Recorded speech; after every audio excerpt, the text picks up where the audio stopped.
the tallest mountains and drift down at your leisure. Show more. The land is undulating and vertiginous, and the elements will batter you if you don't have the right equipment, but it is rarely prohibitive.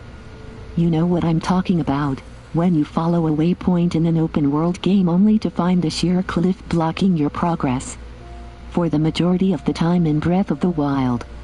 As long as you have enough stamina, upgraded on the way or bolstered by elixirs, you can't simply scrabble over it. You might need to leave your horse behind, but you can always pick them up again at the next stable you come across. Horses. Yes. You can wrangle them in the wild, building a bond and taking them to a stable to have them registered and bridled. You can give one a French braid if you like. I did. The Legend of Zelda, Breath of the Wild. Galloping across the plains is also a joy. And that's the thing, running, climbing, swimming, riding, the simple matter of just getting around is fun in and of itself. Everything else fits around it with the same degree of craft. Take combat.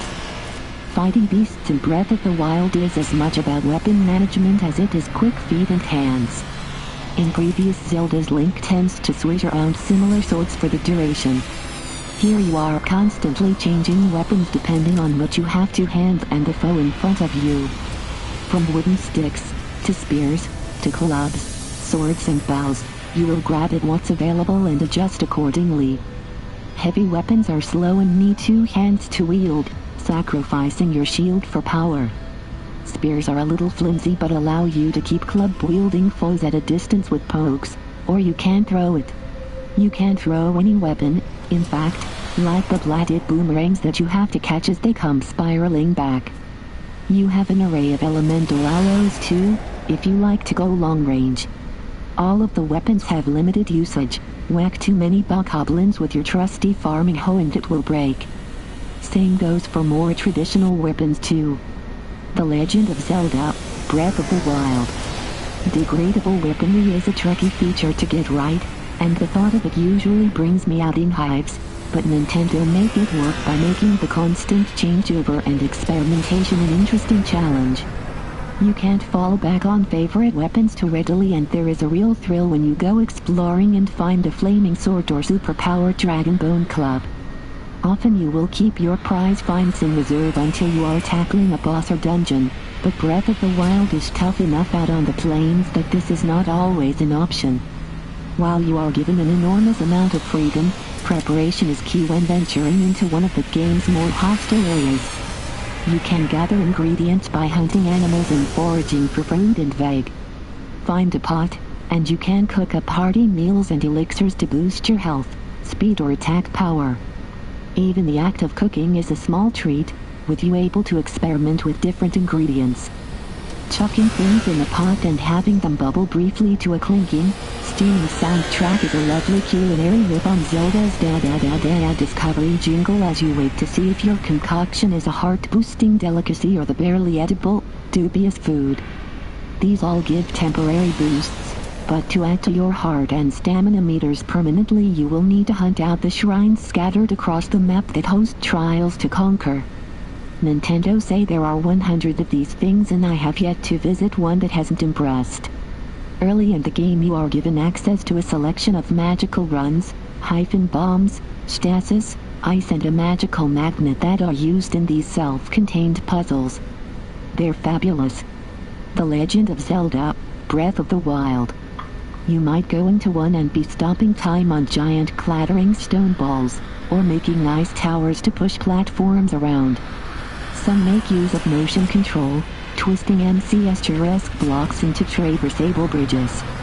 One had me playing crazy golf with giant mallets, batting stone balls into holes to activate ancient machinery. These constant sparks of invention is Nintendo at its very best, and the game's main dungeons, if you manage to get around to them, is that imagination writ large. You will visit the different races and species of here. You'll adventure inside clanking mechanical beasts stuffed with ever more elaborate puzzles and bosses to fight. The kind of architectural creativity that makes you laugh out loud at the sheer audacity of it. And that is Breath of the Wild all over. I went back to transport that flame before finishing this review, you know. What I expected to be a brief milk run turned into a gauntlet against a troop of rangy moblins, a battle with the elements, and even included a neat variation on the classic Zelda fire arrow puzzle. How apt. Brilliance found in every corner.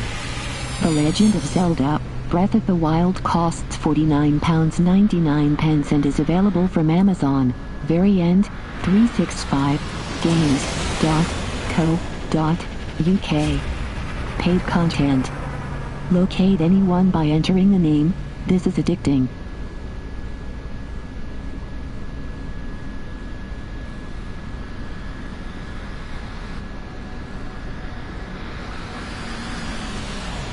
In the ever-expanding pantheon of video games that ask, wouldn't it be cool if? Ubisoft's For Honor makes it pleasingly simplistic. Wouldn't it be cool if you pitched knights, Vikings and samurai into a perpetual multiplayer war in an alternative Dark Ages? The answer being, well duh. But as obvious as the concept may seem, it leaves little room for error. This will have to be a celebration of brutal and muscular combat, of breathless muddy charges and bloody executions, set to an aria of curdling war cries and clashing steel. And, while it hosts flaws of a more benign nature, this is exactly what Ubisoft provide. For Honor's fighting mechanics are weighty and gratifying, communicating the violence and impact of medieval combat through handsome visuals and animation.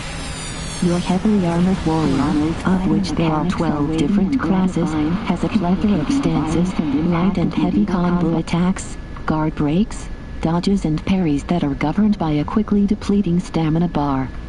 Everything is focused on this combat, which sings loudest in one-on-one duels. Combatants dance around each other, careful and considered, lashing out quick stabs to test their opponent's defenses. Taking heavy swings when they see an opening only to have their blade batted away, before being met by a flurry of slashes. Reset, back away. Thump them with your shield to stagger, before looping in with a combo of your own. The environment can be friend or foe too, as you feint away from an incoming swing only to boot your opponent off a rickety bridge and into the roiling lava below. There are buffs and special skills to use, flaming arrows and the like, but these feel more like a distraction from the real business of hitting each other with heavy metals. Another layer of tactics come with executions, brutal finishers that replenish health as well as humiliating the enemy, but you will need to finish the fight with a slow, heavy attack, a potentially risky move in a tight, grueling duel. It really is terrific. And For Honor takes its combat and wraps a multiplayer structure more familiar to shooters around it. Think Dark Souls and Street Fighter hooking up at a Call of Duty house party. You will earn perks and unlock more consumables as you level up each of your warriors through battle. There are straight-up death matches, one-on-one duels, team elimination and Dominion, a larger-scale territory-based mode familiar to anyone that has played COD's Domination or Battlefield's Conquest. For Honor's Art of Combat fighting system is muscular, precise and varied. The larger-scale modes have maps teeming with cannon fodder AI for each team. While they can be dealt with by a single swing of the sword, they can be used more tactically as a fog of war, retreating into crowds for respite during a fight with another player or to allow your subordinates to administer irritating stabs while you go for the kill. Dominion, in particular, can be scruffy and imprecise but can offer thrilling 2-8 pro matches, with scores racking up quickly as each team claims a territory. However, while these modes have their merit, For Honor is best when it is operating as a fighter, pitting warriors against each other in straight-up combat. My personal favorite mode is the 2v2 brawl, which pairs you with a teammate before squaring you both off against an opponent. Usually this means the first hero to vanquish their opposite number can charge in to help their pal, or face up to their conqueror in a final duel. It offers the chance for crushing glory or a spectacular comeback. While there are occasions your opponent may charge off to join his comrade, turning the match into a more chaotic set too, most For Honor players get into the spirit of the duel. My finest moments have come as my teammate has fallen and his opponent comes wading into my fight. As I readjust to keep both foes ahead of me. Maybe one gets booted off the side of a cliff before I execute the other. Or they both batter me to a pulp. But at least I went out swinging. While the over-the-shoulder viewpoint and more familiar multiplayer matches give an aura of hack-and-slash meat shooter, For Honor is best approached as a straight-up fighting game. Nowhere is this clearer than in the class selection. There are 5 heroes, perfection, each with their own strengths and movesets. Each has its own balanced vanguard, like the Knight's Warden, who is a no-frills, simple-to-control type of fellow that packs decent strength and speed. There is the lumbering Shogaki Samurai, who takes a while to swing his giant hammer but can break your back in an instant. Or the speedy Berserker Viking that dual-wields axes and can chain together an almost indefensible flurry of attacks. For my part, I have settled on the Viking Valkyrie as my main, hybrid, warrior that wields a spear and shield. She has nippy, long-range strikes and a decent line and defensive knockdowns. Each class has its cross-faction counterpart, but each with notable differences. The Valkyrie's opposite number on the Samurai, the Nabashi, isn't as defensively equipped but has a spear that can inflict bleeding damage that drains her opponent's health over time. While you don't need to learn sprawling combos in the same way you might for Street Fighter, it is worth choosing a small number of heroes to master and also being aware of each of the other class's strengths. Show more. All the ingredients are there for a unique and compelling multiplayer experience. But For Honor does come with some fairly heavy caveats. Firstly, the single-player campaign, see box out, is a lengthy glorified tutorial to each class, so don't come in expecting an epic campaign. But as a multiplayer game first and foremost, some of its technical quibbles are more damaging. For Honor uses a peer-to-peer matchmaking system rather than dedicated servers, which has thrown up a myriad of issues at this early stage. Matchmaking can take a lot longer than you would like, you will see more than your share of timeouts, while matches disconnect all too often. You will also find your game hanging for a few seconds after another player has quit and the session recalibrates itself. A mild irritation in isolation, but can be catastrophic in the middle of a duel as it will undoubtedly throw you off your timing. Both players face the same issue, but it can easily swing a battle when a mid-flow combo is interrupted. It is a shame to have to highlight such quibbles, which amount to occasional annoyances rather than game breakers, but it will be important for Ubisoft and For Honor that they can be resolved. I suspect that this game will follow a similar path to Ubisoft's equally interesting Rainbow Six Siege, building up a mid-sized, but fervent and dedicated fan base. And due to For Honor's ferocious combat system and boldness to do things a little differently, its followers will find a war worth fighting. Availability. For Honor is available from Game for £44.99, Tesco for £44 and Amazon from £40.95.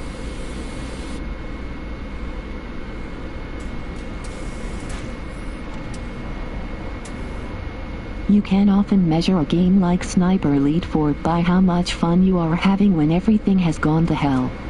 It is, of course, very easy to enjoy yourself when everything clicks into place in this systemic World War II shooter, executing the perfect stealth, settling into position to pop Nazi skulls with your scoped Springfield rifle.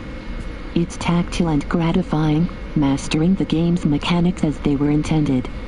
But, unless you are a nimble-fingered pro, video games very rarely work that way. How they respond to chaos? That's where they earn their stripes. I found out Sniper Elite 4's measure in the moonlit jetties of Lorno Dockyard. Like the game's other missions, this dropped me into an open sandbox crawling with Nazis and tasked me with a handful of objectives scattered around the map. I started well enough, moving unseen through the dark as United States sniper Carl Fairburn, popping heads with my pistol or getting up close and personal with my combat knife. But my efficiency led to overconfidence and I screwed up, not only revealing myself to a platoon of bad guys, but trapping myself in an inescapable nook. There I was, back literally against a wall, a flaming truck in front and a horde of screaming Nazis looming. Oh, and the tank rumbling ever closer. Foobar. As you might expect, this game is primarily about sniping, but you have plenty of up-close and personal options too. I cursed my buffoonery, and the obsessive-compulsive part of me dictated I try and extricate myself from the situation with the minimum of fuss and noise. And in Sniper Elite 4, this is often very much a viable tactic. The way the game's AI works is that attention is roused in pockets, enemies reacting to you and the behavior of their comrades. If you alert Nazi attention, then the immediate surrounding area becomes dangerous as they hunt you out, yelling to each other, blowing whistles and congregating on your position. But if you manage to sneak away, the rest of the map will be quieter, allowing you to regroup until the enemy search exhausts itself and they return to patrol just a little bit more wary.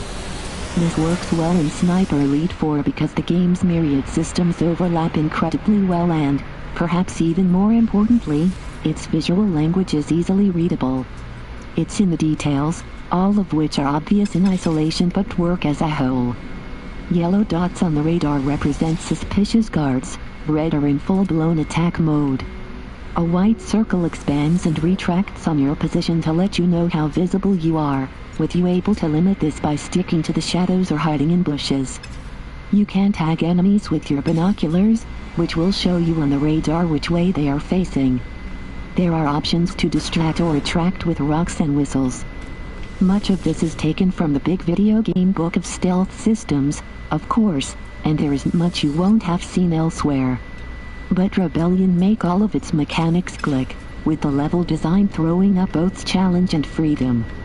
Structurally it could be pitched somewhere between Metal Gear Solid V and Hitman, you scouting the area and attempting best practice and then adapting when things don't quite go according to plan. So back to the dockyard. After a few retries, yelling Nazis, bellowing tank fire and a handful of deaths fire exploding truck, it was clear there was no escape. There was only one thing for it, I'd have to kill them all. Thankfully there is enough in your repertoire to make this kind of approach an errand thrill too. I dealt with the most immediate threats with a well-placed sniper bullet. Watching it whoosh through the air in slow motion and popping an eyeball via Sniper Elite's gruesome trademark killcam. As you would hope from a game with sniper in the title. The long-distance shooting is gratifying and as complex as you want to make it. There are plenty of assists available as you empty your lungs and pop heads, or you can go authentic and need to take range and wind into account. Either way, just crouching down and trying to pick off every last enemy as they charge towards you is not a viable tactic. These Nazis are crack shots from distance and your health is quickly depleted, even on easier settings, so my best bet was to keep moving. Shuffling out of my self-made prison before pinging off shots to make them unsure of where exactly I was. Once I had cleared enough enemies to make a run for it, I clambered up a nearby building topped with a fizzing power generator that could mask my sniper fire. I probably could have waited it out here, but the muck had hit the proverbial, the area teeming with bad guys trying to hunt me down. So I continued my indiscriminate rampage, stopping the tank in its tracks by slotting the driver through the porthole, and picked off any stray enemies in the vicinity. I now had a taste for it, and leaving my perch to infiltrate nearby warehouses, I became a kind of cocky Batman, prowling the dark and instilling panic. Setting trip mines, using bodies as bait. By the time I was done and I reached my objective, blowing up an anti-aircraft gun, there was barely a bad guy left.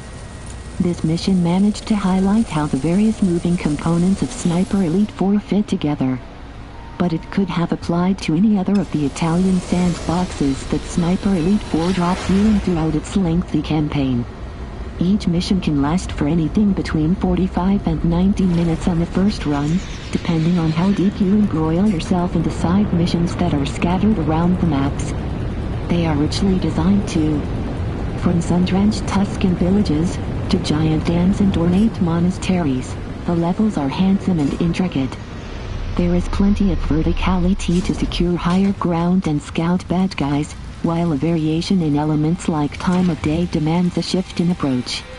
It's a lot easier to sneak your way through in the dark than scuttling across open ground in the blazing sun. But while there is a nice sense of variety in the environment, where Sniper Elite 4 falls a little short is in its objectives. This is fairly standard stuff. Kill this guy, grab this intel, blow up this thing. They are all fine, but can lead to a sense of repetition. The systemic freedom and level variety help mix things up, but ultimately hit upon a familiar rhythm as you kill your way through scores of Nazis. There are glimpses of objective variety, such as one side mission which has you calling in an enemy convoy via a radio and then locating the truck carrying stolen goods. But this is an exception rather than a rule, with the game rarely keen to distract from its main draw of slaughtering bad guys. There is a nice variety in the intricate sandbox levels. The result is a game that's enormous fun, but tends to work best in relatively short bursts. I found myself getting through a mission at a time, enjoying playing around within each level, but feeling like I'd had enough after an hour or so. But when I returned to the game afresh, the different levels helped entertain all over again. You get the feeling that Rebellion notice, hence Sniper Elite 4 compartmentalized structure and deliberately throwaway tail. It is a game that relies heavily on its mechanics to keep its players entertained. And it does a fine job of it, whether things are going to plan or not.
Teen Ninja's Neo is the kind of action game that comes along every once in a rare while.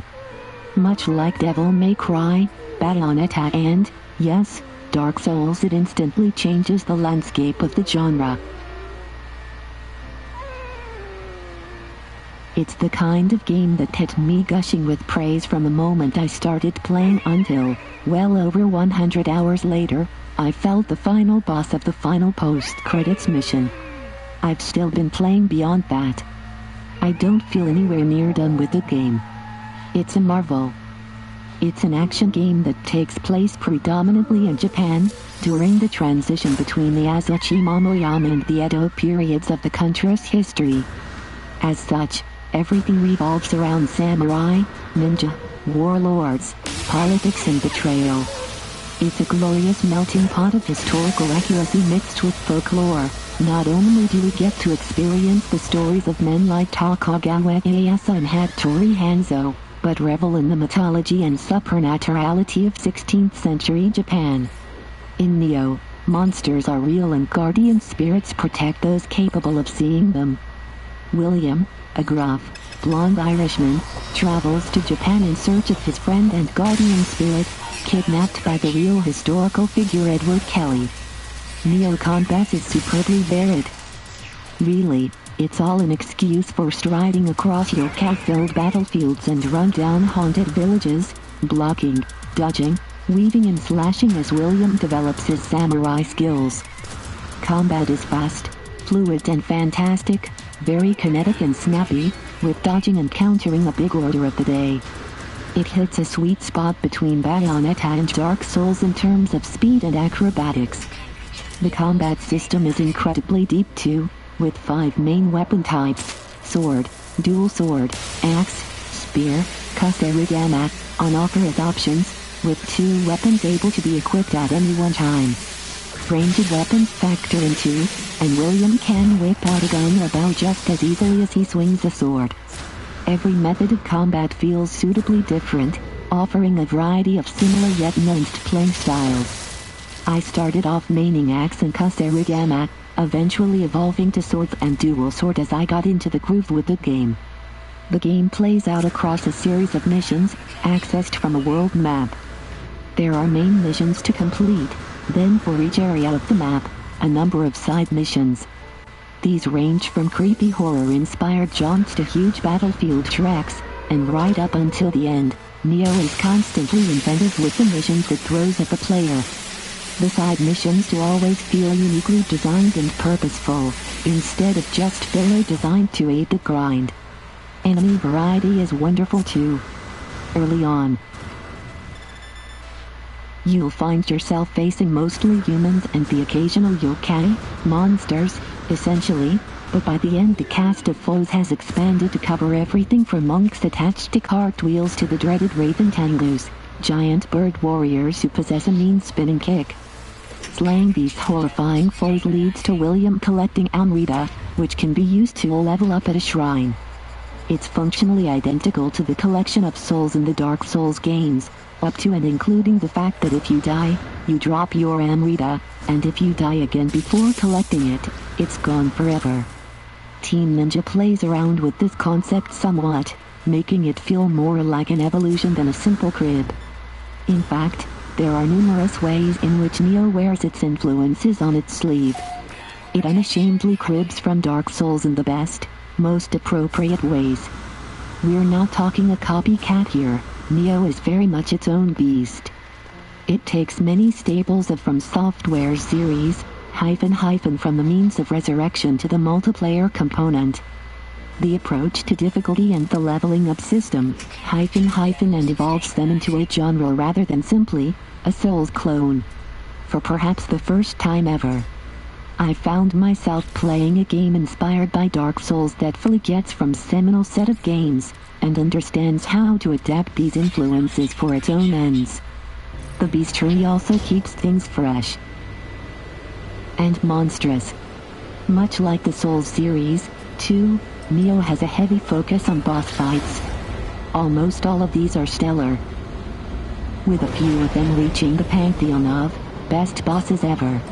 There's one boss in particular towards the end of the game, a towering, intimidating behemoth, who's straight out of the playbook on how to do a perfect giant boss. The fights are very thoughtfully designed, playing to all of the combat system's strengths and aspects, from the hack and slash parts to the ninjutsu and on-mill magic buffs and attacks. There are hundreds of small, interesting mechanics to learn and utilize in Neo, all very clearly explained and accessible, but with a depth that takes some uncovering. Games like Neo have a reputation for being exceedingly hard, but the difficulty curve here, save for an early game boss that is somewhat of a spike, is perfect. You're able to grind and power up any time you're faced with a challenge too insurmountable. But even without doing so, the curve is pretty spot on. Deaths don't feel unfair, and shortcuts and checkpoints abound in the levels, so you rarely have to reduce sections leading to tedium as long as you take your time and explore. If you are feeling the challenge though, there's the addition of co-op partners to summon other players who will dive into your game to help you with the troublesome section. Again, this works much like Dark Souls, with the exception that you can't be invaded by hostile players. The PvP exists indirectly, with players able to join a number of clans on either side of an invisible war, earning points for their clans by fighting revenants, the resurrected corpses of other players that you can't choose to raise from glowing red graves you find dotted about the level. It's a nice alternative to the Souls invasion system. And the opt-in nature of the revenants means you're not going to be invaded when you're not up for it. You can also call up levels with a friend directly, as long as you've both beaten the level in question already. The intricate boss fights for Unreal game highlights. The sum of Neo's parts add up to one of the best action games in recent years. Everything is just pitch perfectly designed to create a sublime combat system, genuinely exciting encounters, the perfect level of challenge, and enough variety to keep you playing long after the first run's over. It takes an interesting approach to New Game Plus 2, in which you can restart the game on a higher difficulty while still having access to the first playthrough's missions with the same character, so you can dip in and out of a replay at will. Post-game it introduces new loot systems and weapon/armor upgrades, so there's plenty of mileage to be had out of it beyond finishing it. Hundreds of hours in and I was still getting excited at new aspects and discoveries within the game, finding constantly fresh and rewarding things to do and see. It's a slick, fantastic hack and slash with a strong sense of charm and sincerity, accessible yet tough to master, and if there's any justice, it'll go down in history as an all-time classic.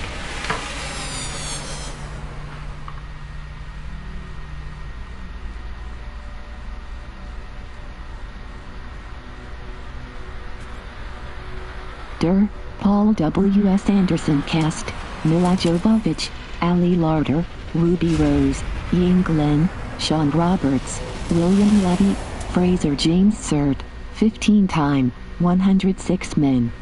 Everyone would understand if Mila Jovovich had simply had enough of the Resident Evil series, based on the Capcom video games about a zombie takeover.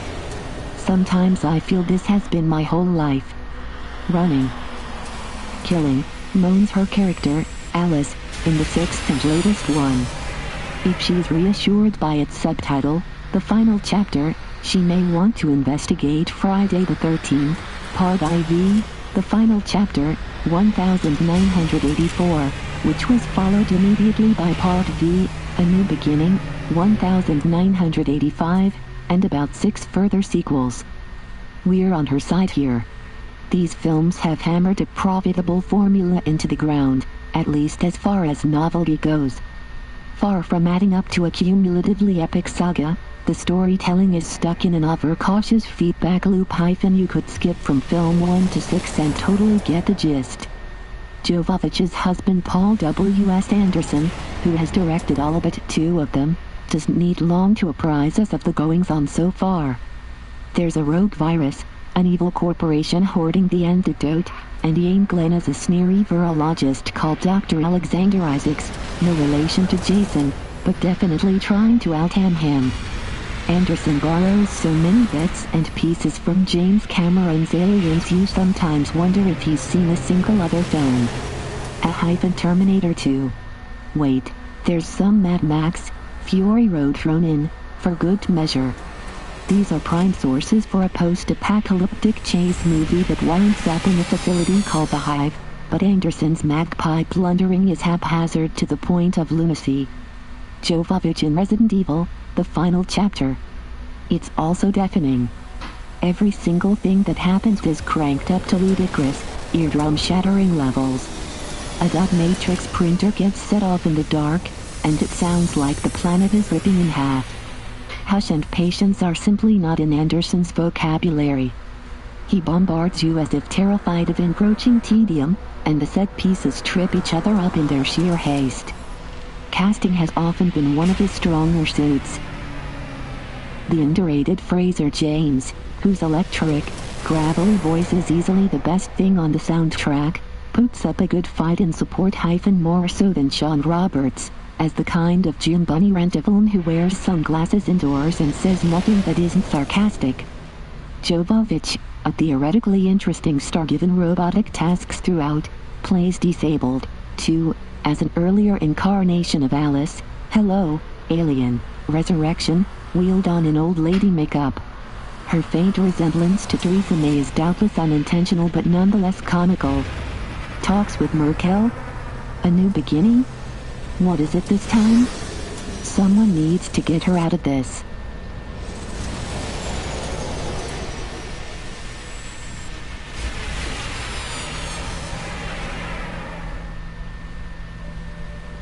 Resident Evil producer Jun Takeuchi ordered the Series B, stripped down to its core, for the 7th mainline entry in this most famous of survival horrors. A swift and sure response to the asinine bloat and blockbuster excess of Resi 6, this deliciously grimy and depressive game is evidence of a lesson learned. Resident Evil 7 looks into the series' history to find its B-movie Blackheart, but scalps from video game terrors that have followed in its wake. The result is something vastly more intimate and earthy than the globe-trotting gunfest that Resident Evil had become. It starts with a shift in viewpoint, converting to a first-person perspective that brings its grisly milieu of an apparently derelict Louisiana estate that bit closer. This is the Baker Plantation, a cluster of looming, creaking houses buried within the American wilderness. And you are Ethan Winters, who has tracked his missing wife Mahir and, presumably because he's an idiot, has ventured out there on his own with the intention of bringing me home.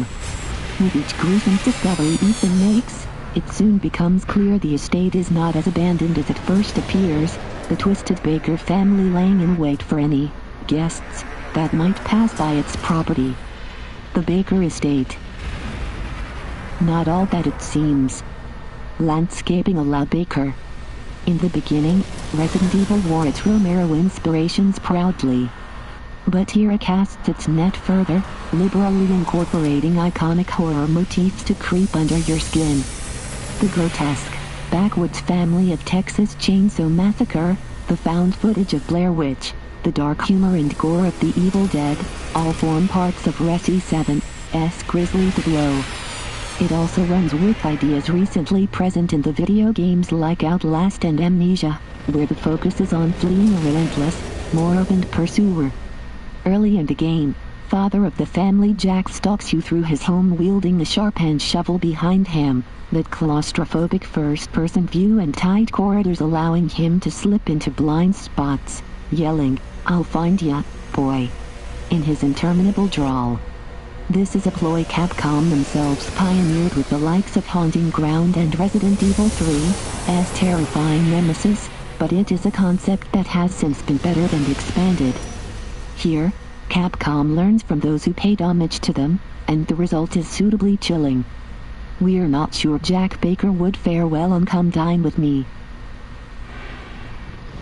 Particularly when the after-dinner entertainment is chasing you around the house with a sharp weapon. Resident Evil has more than earned the chance to plunder its genre offspring. This is the series that blazed the trail for survival horror after all, with Amnesia's director calling it his guiding light. It is partly this heritage that makes Resident Evil 7's tributes feel like respectful homage, a celebration of horror, rather than pastiche.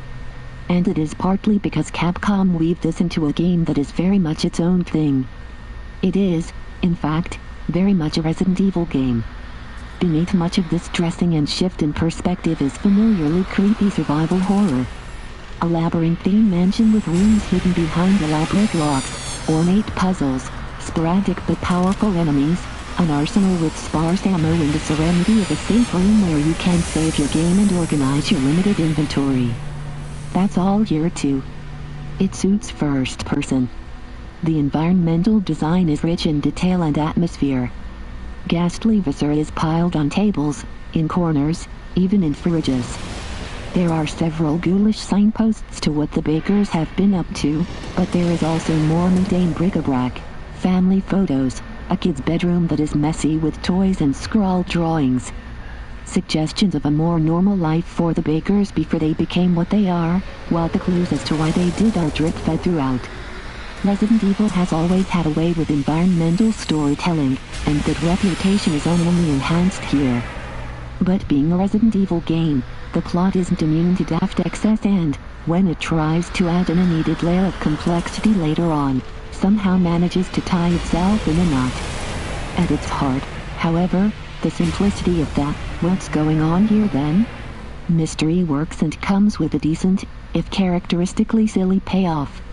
Also being a Resident Evil game, it is underpinned by combat based on panic and unpredictability. Some of the halls are covered in a sickly black cloud, with oily, humanoid monsters known as the molded, crawling out from their nest. You get a modest selection of familiar weaponry to blast them with, starting with a handgun before upgrading to shotguns and grenade launchers.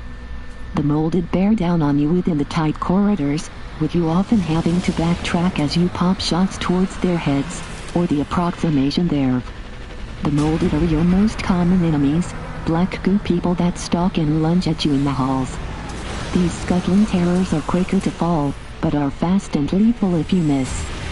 The gunplay is of a variable quality at times. The constant trade-off in your mind as you plow bullet after bullet into an upcoming monster that just won't die is as panicked and compelling as ever. A fight or flight decision based on your health status and stock of ammo and first aid kits. The equipment scattered around isn't precious, as such, but you at least need to take care in your usage lest you be caught short in a tough situation. There is a sense, however, that this area of the game isn't quite as good as it should be. The feedback on weaponry, particularly the handgun, is a little weak and the balancing feels off. Resident Evil 7 is, oddly, a game that becomes easier as you progress, due in part to an increased generosity with ammo in the bestiary that contains precious few different monsters. Combat variety is an issue, while boss fights also vary wildly in quality. For better or worse, Resident Evil 7 tends to be most comfortable in its own skin, though it isn't afraid to show off some of its new, and sometimes borrowed, tricks. Found footage vignettes inject variety into new kind of horror. Look familiar? They're not always for dressing either, with some tapes expanding story and dishing out clues to the observant. Often this is through the medium of videotapes found scattered throughout the game, which allows a change in time and perspective. This is often where the game is at its scariest, putting you in the shoes of a less armed and capable character while the bakers stalk you about their manner. The tapes are cleverly deployed, offering more backstory and a welcome change of pace. One particular highlight incorporates a tape in a macabre Saw-esque puzzle, a smart and sinister piece of staging that makes you pine for more. Which is perhaps an indication of why Resident Evil 7 never quite threatens to be a classic. There are glimpses of true brilliance, but they are too fleeting, too wrapped up in small flaws and familiarity to raise this beyond very good horror. But, my word, this is very, very good horror. It is perhaps understandable that Capcom have held back as it ensures that, as Takuchi ordered, Resident Evil is returned to its core. In that, 7 is a success, providing a rich, atmospheric and reverent chiller that is just silly enough to make sure we are all having fun.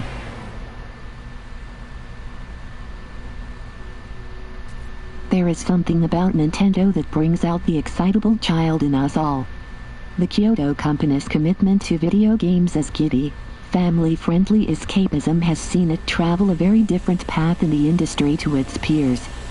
Its long history of crafting innovative, accessible, tactile consoles has it approaching games more as toys, in the finest sense, but its technological design is as assured as any electronics firm on the planet.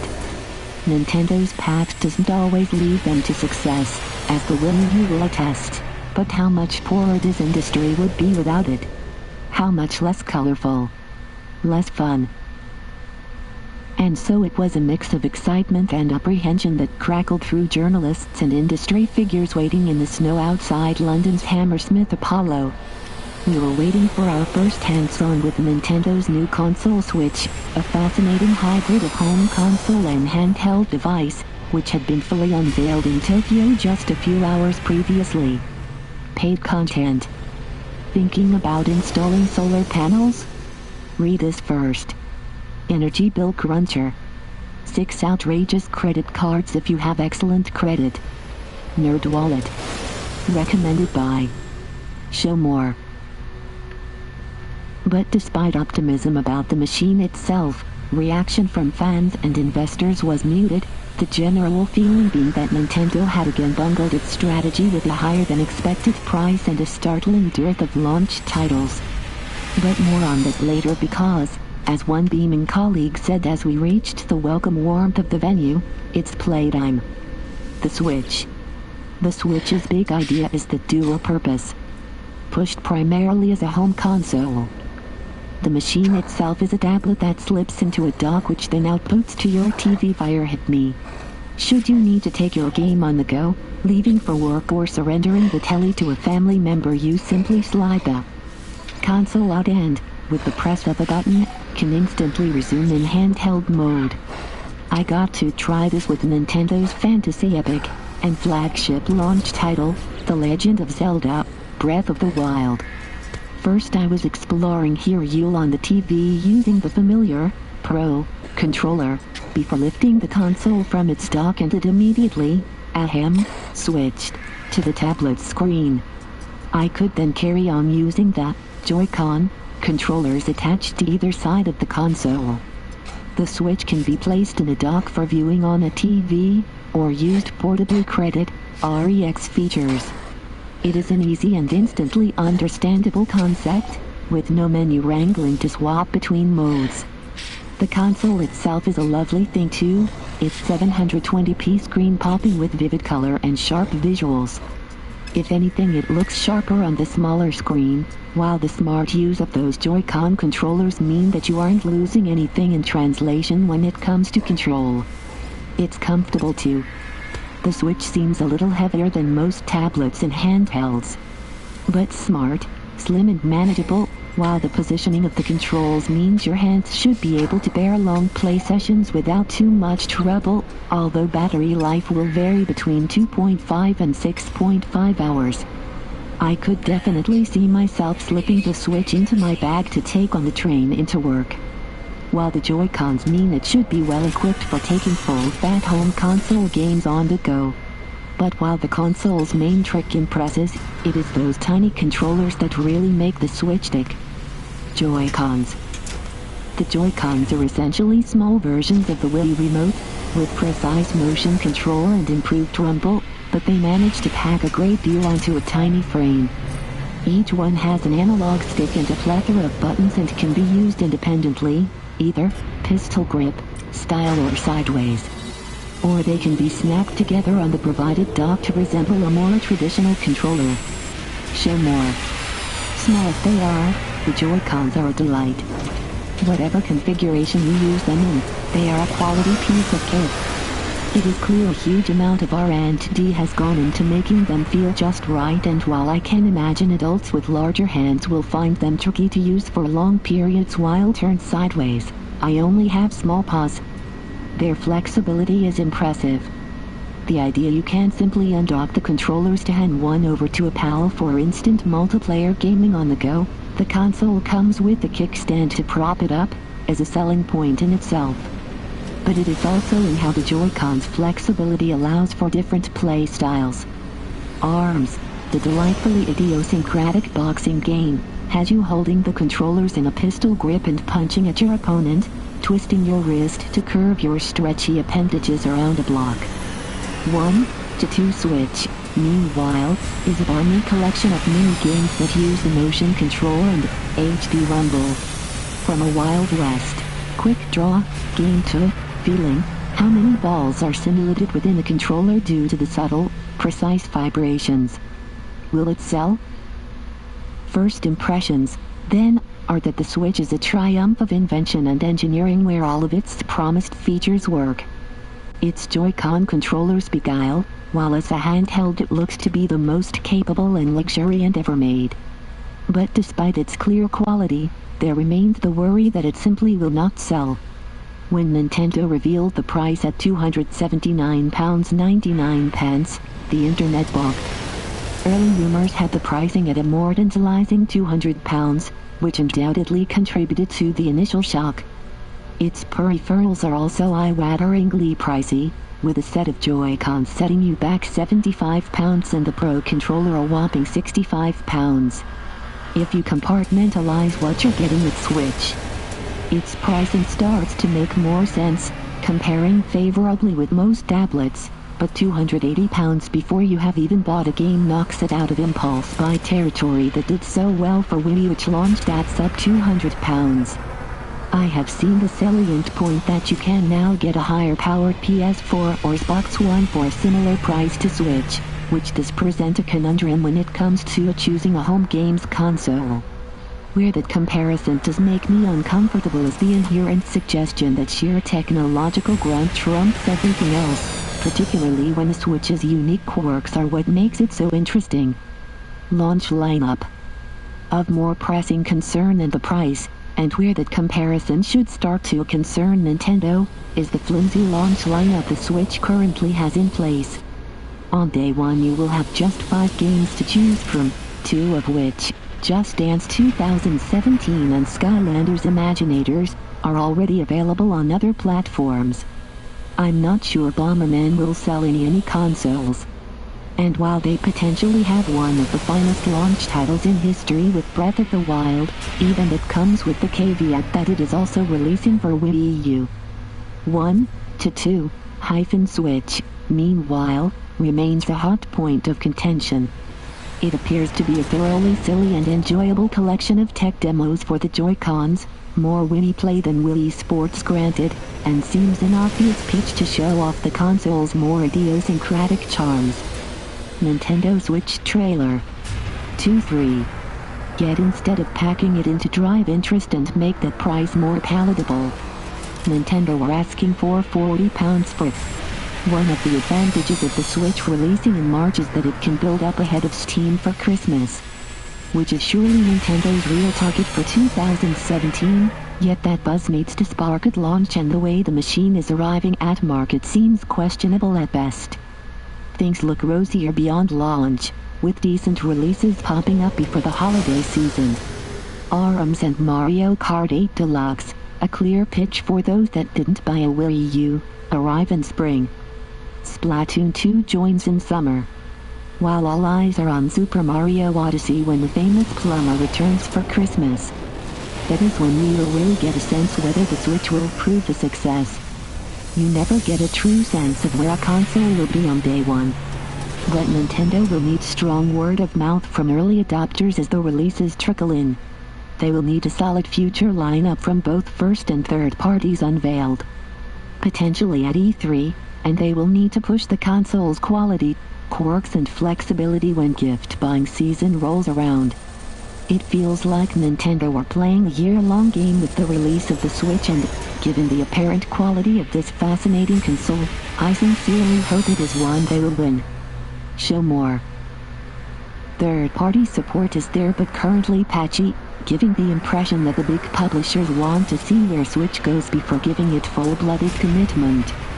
They have had their fingers burnt with low attach rates for the Wii and the underperformance of the Wii U, and tentative contributions from Ubisoft, Just Dance, Steep, Activision, Skylanders, and EA. FIFA hasn't done enough to dispel concerns. Availability and price. The Nintendo Switch is available from 3 March and will cost £279.99. The brilliance of Super Mario has always been found in the portly plumber's moves. The candy-coated levels he bounced through are built around his ebullient acrobatics, flips and wall jumps, dashes and slides. There is a precision afforded to the player holding the controller that makes them masterful puppeteer, Mario responding at their fingertips. So to remove an integral part of that control, as Super Mario Run does, is a bold thing. Mario's move to iPhone, and Nintendo's first, proper game on mobiles following the moderate success of social app Midomo precipitates a major change. This is an auto runner, Mario sprinting automatically at full pelt through recognizable levels lined with pipes and patrolling Koopa Troopas. To make Mario jump, you tap the screen. And, mechanically, that is the sum total of your input. When revealing the game, creator Shigeru Miyamoto said he wanted you to be able to play one-handed, while on the bus, at home or, apparently, eating a cheeseburger. Mission accomplished there, though I'm yet to try the game eating a cheeseburger. Being able to tap away at Super Mario Run while cradling a sleeping newborn has been a great success. But the real achievement of Super Mario Run is just how much Nintendo have been able to eke out of that simple interaction. Taking some of his classic moves and adapting them for the control scheme. You can wall jump with a quick fire tap as Mario slides down a wall. Time it right as he bops an enemy and you will get a boost into the air. The longer you tap, the further he jumps, so you will often need to judge distance to leap over obstacles, or bounce between enemies to rack up your score. A second tap in mid-air sends Mario into a distance-stealing spin. Super Mario Run. None of this is especially new to mobile auto runners, but Nintendo's skill and sheen is obvious. It is simple to grasp its core, mobile-based mechanics, while still feeling very much like a Mario game. That is to say, it is enormously good fun once it gets going. Much of this is down to the level design. As in any Mario, his playgrounds are tailored to his moveset. There are 24 quick-fire stages in the tour mode, ghost houses, flying warships and castles all making an appearance, and each add their own quirks to build on the moveset. Floating platforms that let you stand in place but disappear when you leap off. Blocks that propel Mario backwards to perhaps reach an otherwise out-of-reach area. Trick doors that send you back to the start.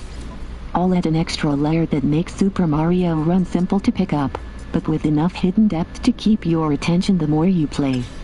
You shouldn't go in expecting a full-fat 2D Super Mario, however, with little in the way of power-ups and a reduced sense of exploration that has always added to Nintendo's famous mascot. Most players will lose through the basic levels in short order, with arguably too few on offer for the asking price. This is naturally stripped back for the mobile crowd, but it doesn't stop Super Mario Run rewarding players that invest themselves. For the tour mode, this is done through the collection of colored coins that are scattered around the levels, and where the game really comes into its own. There are 3 sets, pink, purple and black, and once you have collected each set in one run you unlock the next set, which are in different, more difficult, positions. This gives a chance to test your skills, throwing Mario around to reach each more devilishly placed collectible. How much you get out of Super Mario Run will come down to your willingness to replay and master stages to vacuum up each set of coins. Players that fall for it will fall hard and find the game transformed from a fun but brief time waster into a challenging, compelling exercise that you can lose hours to. Beyond the tour mode is Toad Rally, an asynchronous multiplayer that tests your Mario mettle against other players. You are set against the ghost of an opponent as they race through a level. With the winner being the player that collects the most coins, you also gather Toad fans for your customizable kingdom by performing skillfully, so a chained bounce off a group of enemies, flips and spins will all add to your total. Perform enough tricks and you will get a speed-boosting coin rush, with gold treats raining down. Toad Rally is even quicker and more manic than the World Tour, as you look to blast through each stage collecting as many coins as you can. Where Tour is about precision and mastery of individual levels, Toad Rally plays more to Twitch-based speedruns, though both skills are interchangeable. It's terrific, and, while you could ask for a few more stages in World Tour, this level of compulsion and sheen more than justifies the £7.99 asking price. While this premium has seen a slew of complaints as the price beyond a free trial is obfuscated, dragging its review score down, this is one of the best and most polished games on the App Store. It is more expensive than much of its competition and the value judgment will be up to you, but rest assured you are paying for quality. At least mechanically. This is every inch a Nintendo game in that the art of its play is peerless, but some of its decisions in terms of service are baffling. Most significant is that you need a solid internet connection to play Super Mario Run at all times. This makes sense for Toad Rally as you download other players' data, but I cannot discern any good reason for that to apply to Tour Mode. Having worked so hard to develop the perfect mobile game in terms of its mechanics, to then hobble it as a game on the go is just bizarre. On a train? Better hope you don't go through any black spots during a tricky coin run. Out and about with no decent signal? Good luck. On the tube? No chance. This also means that if you do find a decent roaming connection, Super Mario Run is happy to gobble your data as well as your battery. The game is good enough to play at home with a snug Wi-Fi connection, but that rather misses the point. There always seems to be a caveat with Nintendo, but for me the quality of the game outweighs the concerns. In play, this is Super Mario making himself at home on mobile, and few can match our favorite plumber when he gets into the groove.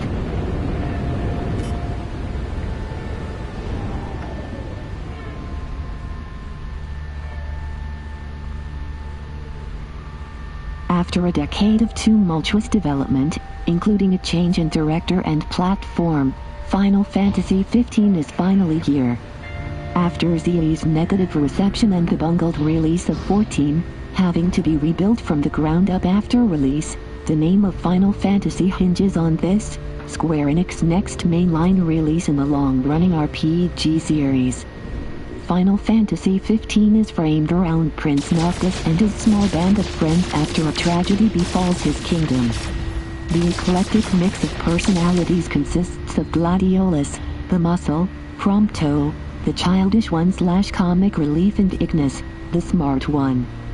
They don all black clothing, and look a little bit like a boy band, rather than a band of adventurers.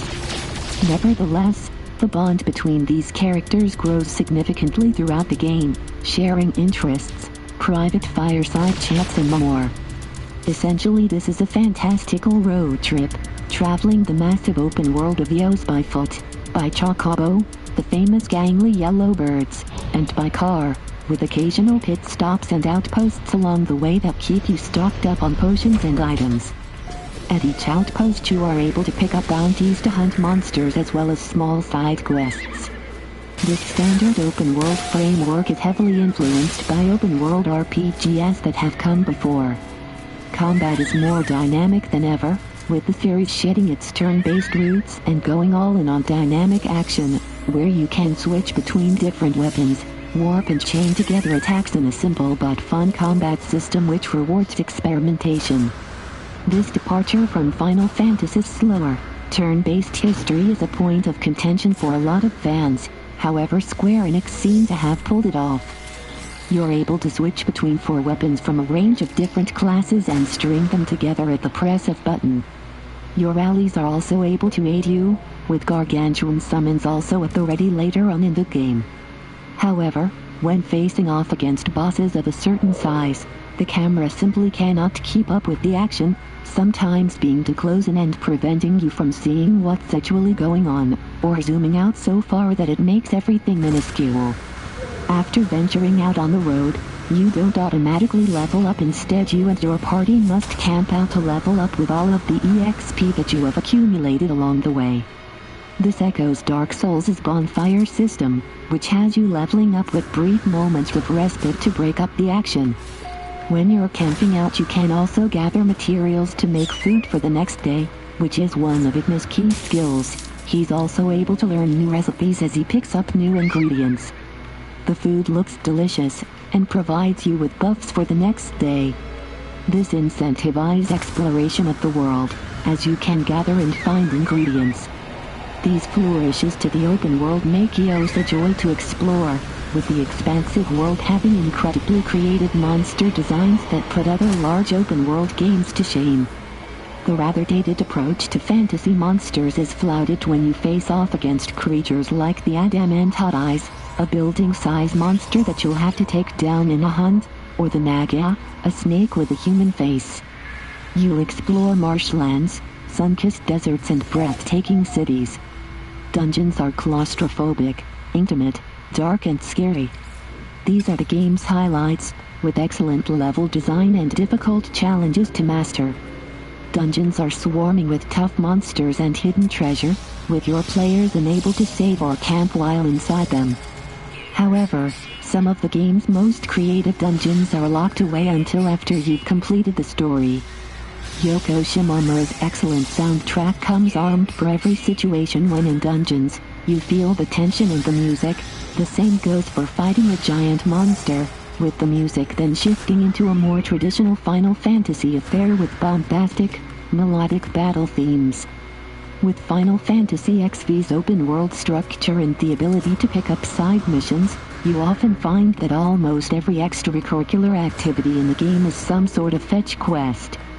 The game always demands for the player to pixel hunt for items, go to a certain location to get an item, fight an enemy to obtain an item, and so on and so forth. The NPCs you interact with are often just no-names, whose sole existence it is to dish out quests to you and your crew.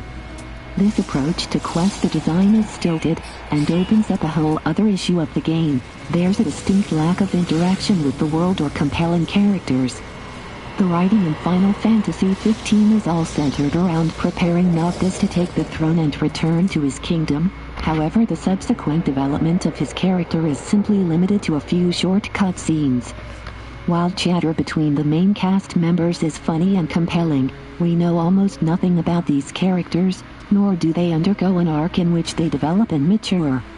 Even looking outside of our main cast, other notable characters have very few lines, are underdeveloped and quite forgettable. Contrast this against another large RPG such as The Witcher 3, Wild Hunt, and the differences in the quality of writing become even more glaring. This standard of writing in such a huge AAA release is a little bit disconcerting. It's only after you really dig into the late game that Final Fantasy XV spreads its narrative wings and gets on with giving players much needed exposition and character development, but it comes at the cost of its greatest feature.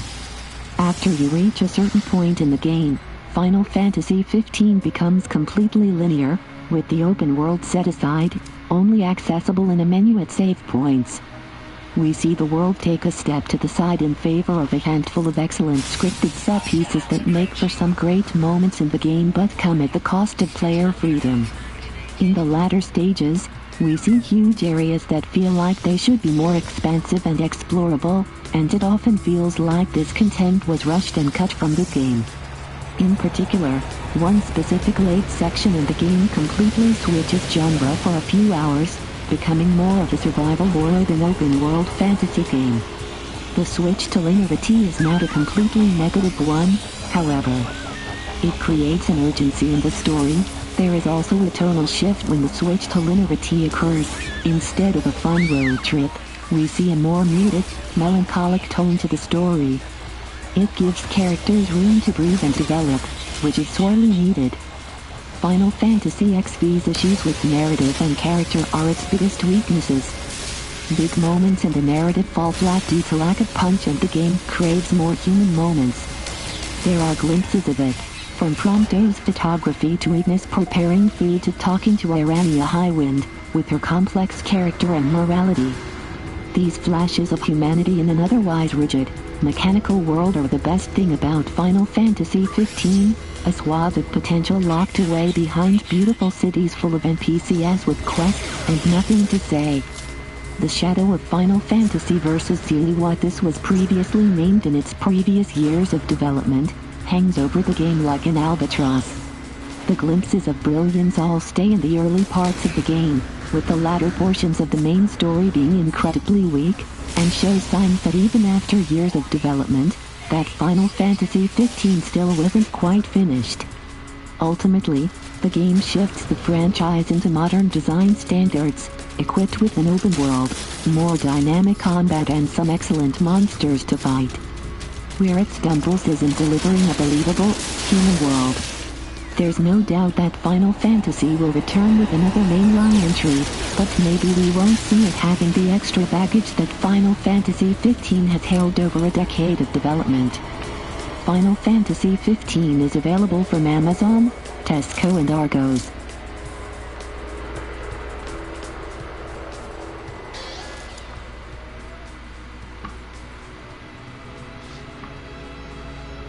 History lessons are rarely the best place to start, but it is important to understand the genesis of The Last Guardian, an extraordinary video game a decade in the making. From a Hyades adventure about a boy and his beast has been oft delayed and rarely glimpsed, its creator curiously shuffling roles mid-development. At times it seemed to vanish entirely, giving the impression that this follow-up to Ico and Shadow of the Colossus was, like its Griffin-esque cover star, nothing but a myth. The backstory is important because, nowadays here after shifting platforms to PS4, The Last Guardian inevitably bears the scars of a lengthy development. Its frame rate can chug, some textures can be flat and you will find yourself wrestling with an insubordinate camera more often than you would like.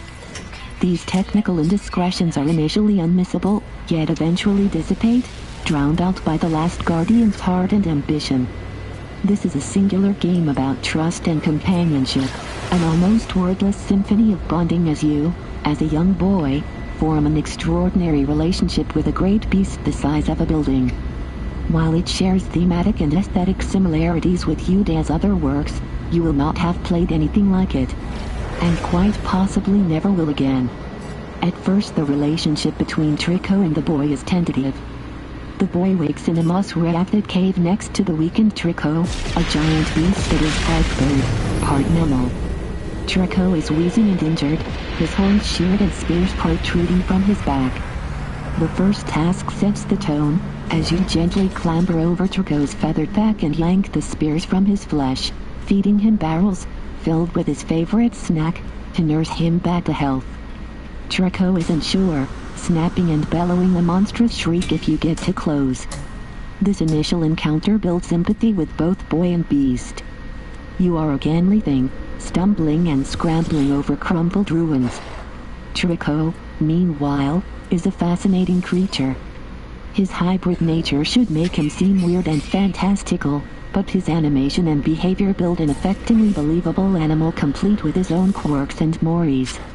He shivers and fondles the boy quizzically, scratching at his giant ears and sitting down in a posture that will be familiar to any cat or dog owner. His clawed feet patter as he shuffles himself around. He walks with a languid, clumsy lope and bats at things that interest him. He is a treasure before you even set off. As the tentative relationship blossoms, Trico continues to surprise. At its mechanical core, The Last Guardian is a game of elaborate room escape, figuring out how to leave your immediate surroundings by combining the boy's slight nimbleness and Trico's size and strength. It is never as modular or contained as that. The game's designers are too clever, its splendid world of crumbled temples and lost civilization too well crafted. There are no levels or seams as you explore, just a mystical sense of place, squirreling through tight chambers or scampering across bridges that hang over a vast green valley. One minute you will be figuring out how to open the rusted drawbridges of crumbling palaces, the next diving deep into a flooded catacomb clinging onto Trico's feathers. That relationship is the nucleus everything The Last Guardian is built upon, from the mechanics to the narrative. Trico is often a piece of the puzzle, you clambering up his back to reach higher platforms, or coaxing him into whacking contraptions or bashing in doors. Trico will watch you carefully when you separate. Careful he doesn't get bored and start batting at your chain. Coax is a good word. If you could just order Trico around like a tool, The Last Guardian would not be nearly as effective. Instead you must build trust with an autonomous animal, finding the beast food when he gets hungry, keeping him healthy and finally finding a way to communicate. At the beginning there is no way of ordering Trico about at all, aside from yelling his name. Instead he will do what he feels like. Whether that's leaping over walls to get to where you need to go, batting a chain as a cat with a ribbon, or simply sitting down and scratching behind his enormous ears. It is a remarkable thing, and done with no little boldness. To place a player at the whims of an imaginary beast is opening a door to frustration. Sometimes Trico will simply not do what you want him to, leaving you to wait for him to prowl around until he decides to move on. Occasionally you are left wondering if this is indeed emergent behavior or the AI failing to catch up. But the effect is largely the same. Trico feels like a living creature. Sometimes you will have to use the boy's gangly traversal to deal with artifacts that block Trico's way, all while the beast looks on with concern. Trico is useful for clambering on to reach higher ground. Squeezing through tight gaps? Not so much. Despite there being notable issues with camera, frame rate and the odd-age texture, at its best The Last Guardian is a beautiful-looking game. The game's designers do so much with the core gameplay, but sporadically drop in effective gimmicks to keep things fresh. This mirror allows you to direct destructive lightning shot from Trico's tail. As the game progresses, you find a way to communicate, the boy delightfully stamping his feet and pointing in a direction, or acting out a jump as an order to go higher. Yet still don't expect Trico to bend to your whim. He will often stop and try to take it in, looking at you with glossy black eyes while figuring out what you're trying to say. Occasionally it can be frustrating, but when Trico makes that jump or grabs that lever after a few minutes of frantic yelling and pointing, there is an errant thrill that must greet any belly-guard dog trainer. And the more the trust between the two builds, the more Trico acquiesces. In a sense it is unlocking and improving skills like you would in any video game, but it is done beautifully, invisibly, a natural progression of the relationship between the two. And the pair become indebted to each other. Take combat, for want of a better word. Occasionally patrolling these rooms are ghostly suits of armor, which stomp in and pick up the boy and try to carry him away. The boy can wriggle free with enough button mashing, but relies on Trico to wallop the ghostly knights away. For your part, you must clamber on his back, removing spears and soothing him with a gentle stroke at the end of the battle to calm his nerves. Look at that face. Reading Trico is as important as traversing the environment, looking into those doleful eyes which sometimes flash with color when he is afraid or spots a barrel of chum. One recurring mechanic has Trico cowering at a certain glass artifact, and it is your job to separate and smash it to pieces, often by pushing it off a towering ledge as Trico peers up at you with a tender mixture of fear and concern. And as you do so, it paints a compelling picture of this world and the clearly traumatic conditioning the beast was under until he came to be in your care. What a pleasure it is to find a video game with such warmth and fascination with companionship. And what a joy it is for it to be found in a game with such an elegant sense of exploration. Some of its technical quirks cannot be ignored, errant frame rates and inept camera work especially, and some may find Trico's capriciousness anathema to seamless adventure.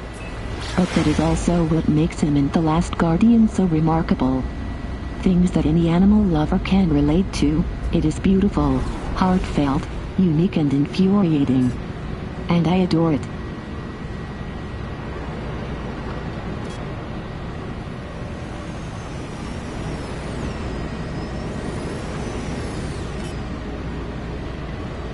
There is a type of artistry in Dishonored 2 that is unique to video games.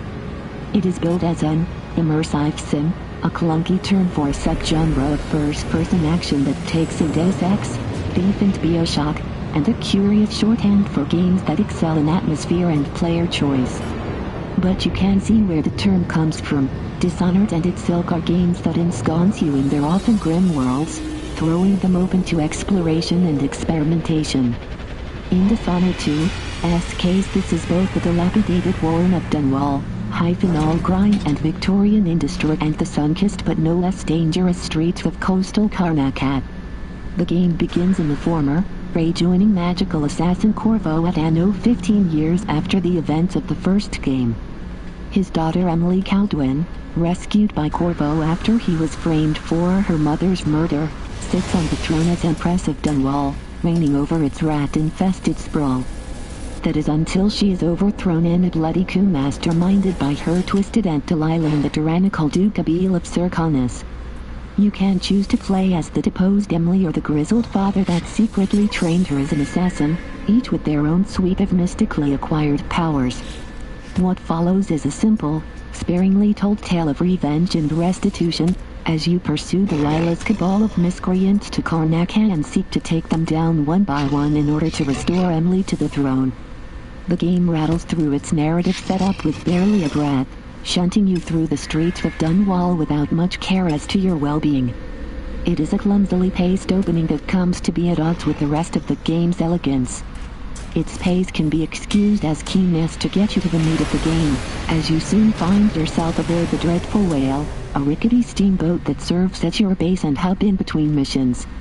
Your ally Megan, a melancholic Rosario Dawson, whisks you to your objectives on a skiff, slipping into coastal nooks on Karnak's edge before you venture further into the city. Members of the Royal Guard are your most ubiquitous obstacles. And what a city it is. Karnak is a glorious creation. On the surface its bright open spaces and Mediterranean architecture is the opposite of Dunwall's smokestacks and misery, but blood still runs in its streets and pestilence hides in its corners. Instead of a rat plague, Karnak is infested with blood flies, buzzing pests that must be swatted and become more numerous the more kills you make.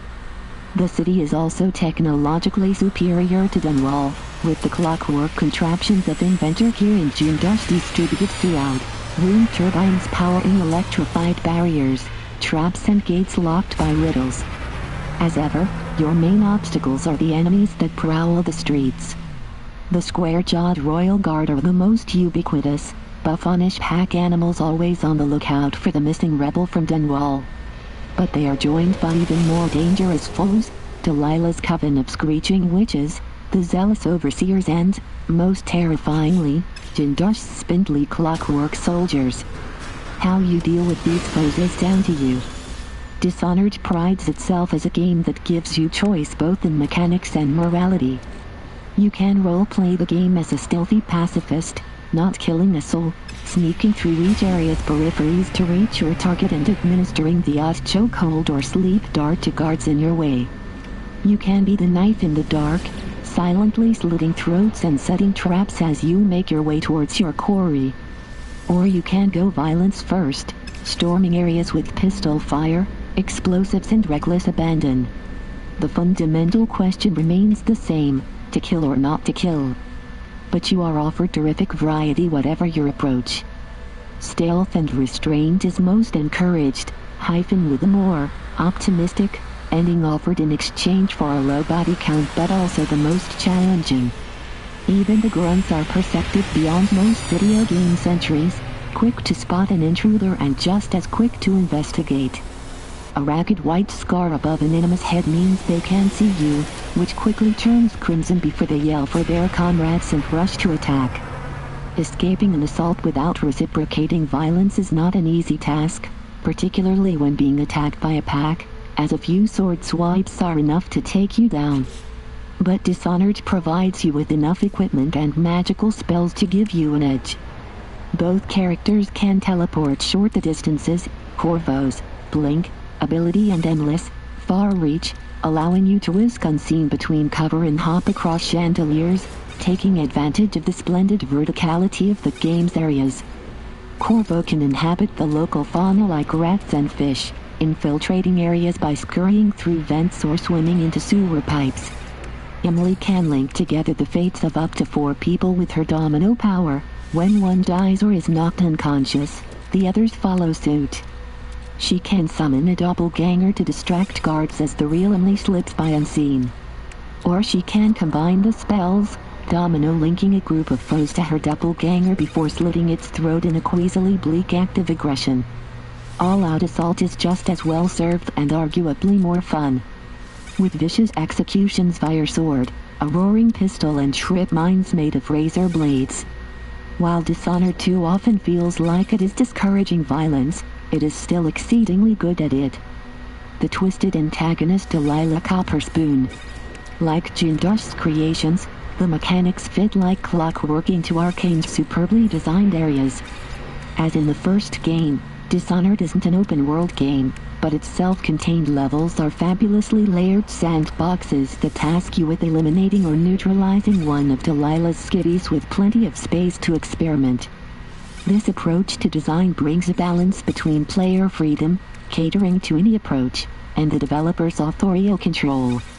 The attention to detail is staggering at times, areas crammed with secrets, shortcuts and wonderful environmental storytelling. Each area casts a glimpse at different areas of Karnaca and the socio-political wrangles contained within, cast in shades of grey. Are the Howler gang that reside in the Dust District, an area buffeted by wind flares that you can use for cover, downtrodden soldiers of the people or conniving criminals? Is there more to the Overseers than their violent religious zealotry suggests? Exploring each area, hunting out scrawled messages and listening into conversations brings depth to an otherwise simple tale for those that seek it. And their variety means that this isn't always a game just about sneaking around and snapping necks. The highlight is Jindosh's Clockwork Mansion, an ever-shifting labyrinth that rearranges rooms as you pass through, its demented creator taunting you over radio as his creepily serene robot soldiers prowl the halls. The mansion level will likely be mentioned in the same breath as BioShock's Fort Frolic and Thief's Cradle, but it isn't the only smart change of pace in a game that plays with weather, environment and even time. Complaints? There are a few.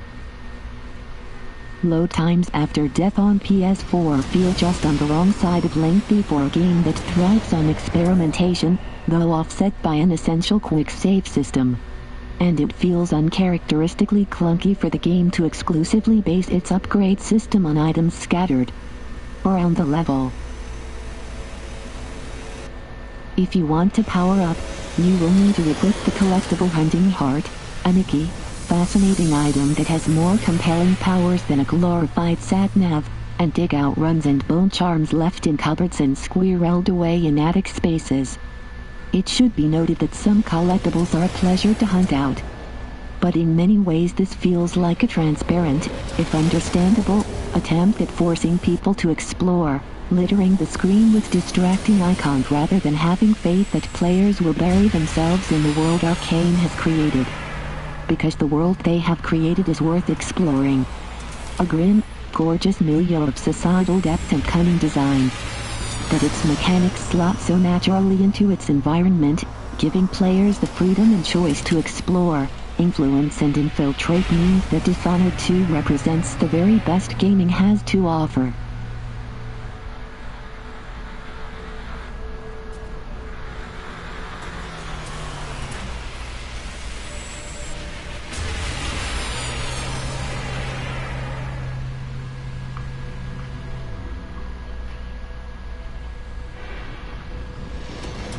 With Nintendo Switch not released until March, few expected Nintendo to be stirring up the competition this Christmas. But with its cute facsimile of the original Nintendo Entertainment System, NES, complete with 30 games from Mario to Metroid, the Japanese gaming giant has found itself with one of this year's most in-demand gifts. Whether by accident or design, the demand for the NES Classic Mini has far outstripped supply the world over. The console is listed as sold out across every major online retailer, while large chain stores receive just a small handful of units, leaving queues of fans disappointed. eBay scalpers have stepped into the void, pawning any stock they have for many times over the £49.99 asking price. It is a shame that Nintendo has misjudged demand, or, more cynically, manufactured a shortage for a sense of exclusivity, as the NES Mini is, for the most part, a retro gaming treat. The console itself is a delight, a miniaturized replica of the NES that has the accurate look and plastic feel to stir the delicious 80s nostalgia, while being small enough to fit in the palm of your hand. It is incredibly light, largely because there isn't too much going on inside, with the console running on a simple emulator chipset. The NES Classic Mini has ports for 2 controllers credit, Tom Hodgins. It is, almost, The definition of plug and play, with no internet connection or much setup required. The NES connects to your TV via the included HDMI cable, outputting at a crisp 720p, while it is powered by standard micro USB. A power cable is included in the box but, importantly, doesn't come with the AC adapter. Instead you will have to pinch the USB plug from your phone or tablet. Presumably the lack of an AC adapter is an attempt to keep the price down, with Nintendo assuming you will have a compatible plug lolling around the house. For most players this will likely be the case, but will obviously be a nuisance for those who don't. The controller, meanwhile, is an exact replica of the original 2-button NES gamepad. You get one in the box and you buy another separately for £7.99. While there are many ways to play classic NES games via the Wii Virtual Console or other emulators, that there is a proper Nintendo controller to play your games with is a real treat. The NES controller, the way the games were meant to be played, credit Tom Hodgins. Its hard-edged rectangular form might lack the smooth ergonomics of today's controllers, but the satisfying click of the A and B buttons along with the classic D-pad means you are playing the games as they were originally intended. That is the kind of fuzzy nostalgia that you can't easily recreate with other emulators. And for players coming to the games for the first time, lends a degree of simplicity and clarity that avoids fussing with a more complicated controller. The only issue with the gamepad is the most fundamental problem with the NES Mini. The cables are comically short at 77 centimeters.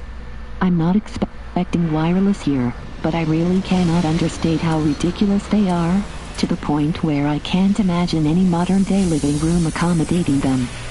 I had to drag my footstool directly in front of the TV whenever I wanted to play. This setup was fine for my young son, who cheerily sat cross-legged to play games that informed my youth. But at 32, I just don't bend that way, and I felt right on top of the screen. You could drag the HDMI wire out, dangling the little console in the middle of the room to make up the difference in distance between the TV and your sofa, or you could buy a third-party extension. Neither seem like very reasonable compromises. The comically short controller cable is a minus, credit Tom Hodgins. Still, once you have figured it out, playing the thing is a pleasure. Within seconds of powering on, you are presented with a side-scrolling menu of your 30 games, each represented by its original box art. You get 4 save slots for each game, a feature that wasn't available back in the day and aids with the crushing difficulty of the older games. Honestly, they don't make like they used to when it comes to difficulty. And, delightfully, you can access digital versions of the game's original manuals. The loss of proper manuals is a small tragedy of modern gaming, so this is a lovely touch that lacks only that new game smell you get from a freshly printed instruction book. You also have a choice of display options. The default is a crisp 4:3 output, cleaning up the image for modern displays while retaining the original aspect ratio. Pixel Perfect smooths the image further with more modern block pixels, but gives a narrower play space. And there is a lovely CRT filter, which mimics the scan lines of older TVs for the full nostalgia experience. The games, meanwhile, are an impressively eclectic bunch. While the selection is static, the chance of downloading more games denied by a lack of internet connection, you will find most of the classics here, Super Mario Bros. 1 to 3, The Legend of Zelda 1 to 2, Metroid, Punch-Out! There will always be gaps in any library like this, of course, and whether it is oversight or licensing issues, you might find yourself hankering after your old favorites. But the choice here is smart and solid, mixing genuine timeless classics with curious and history lessons.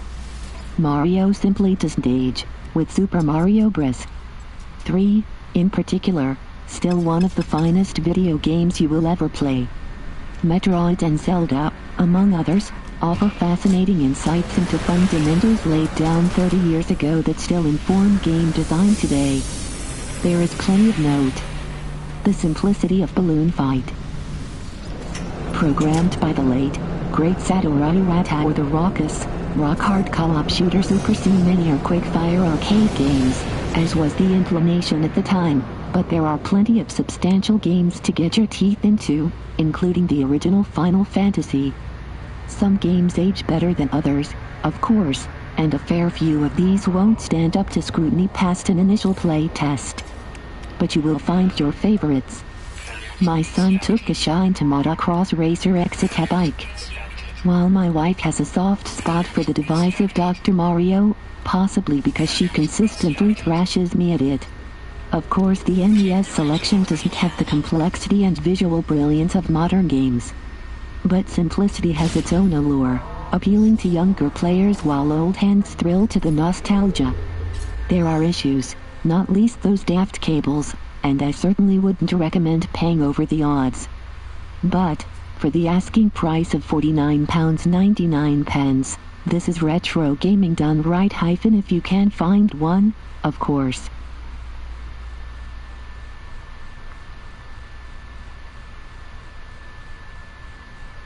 Following the huge success of Pac-Man Go, there is potentially a legion of new Pac-Maniacs ready for a proper Pac-Man game.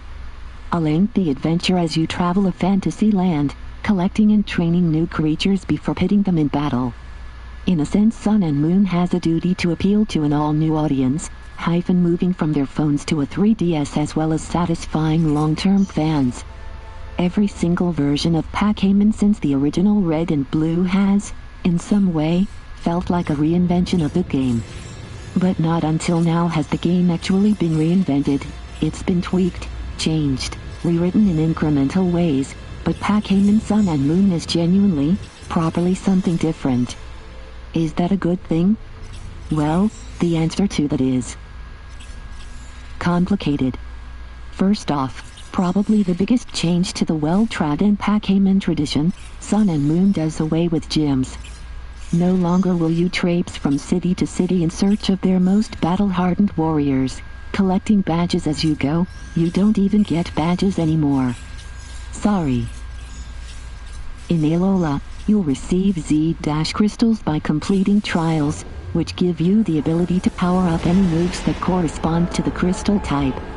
It's honestly a little bit of a faff, and feels perhaps a little too much to bother with. The test of your skills as a Pac-Man trainer takes place in trials, of which there are many.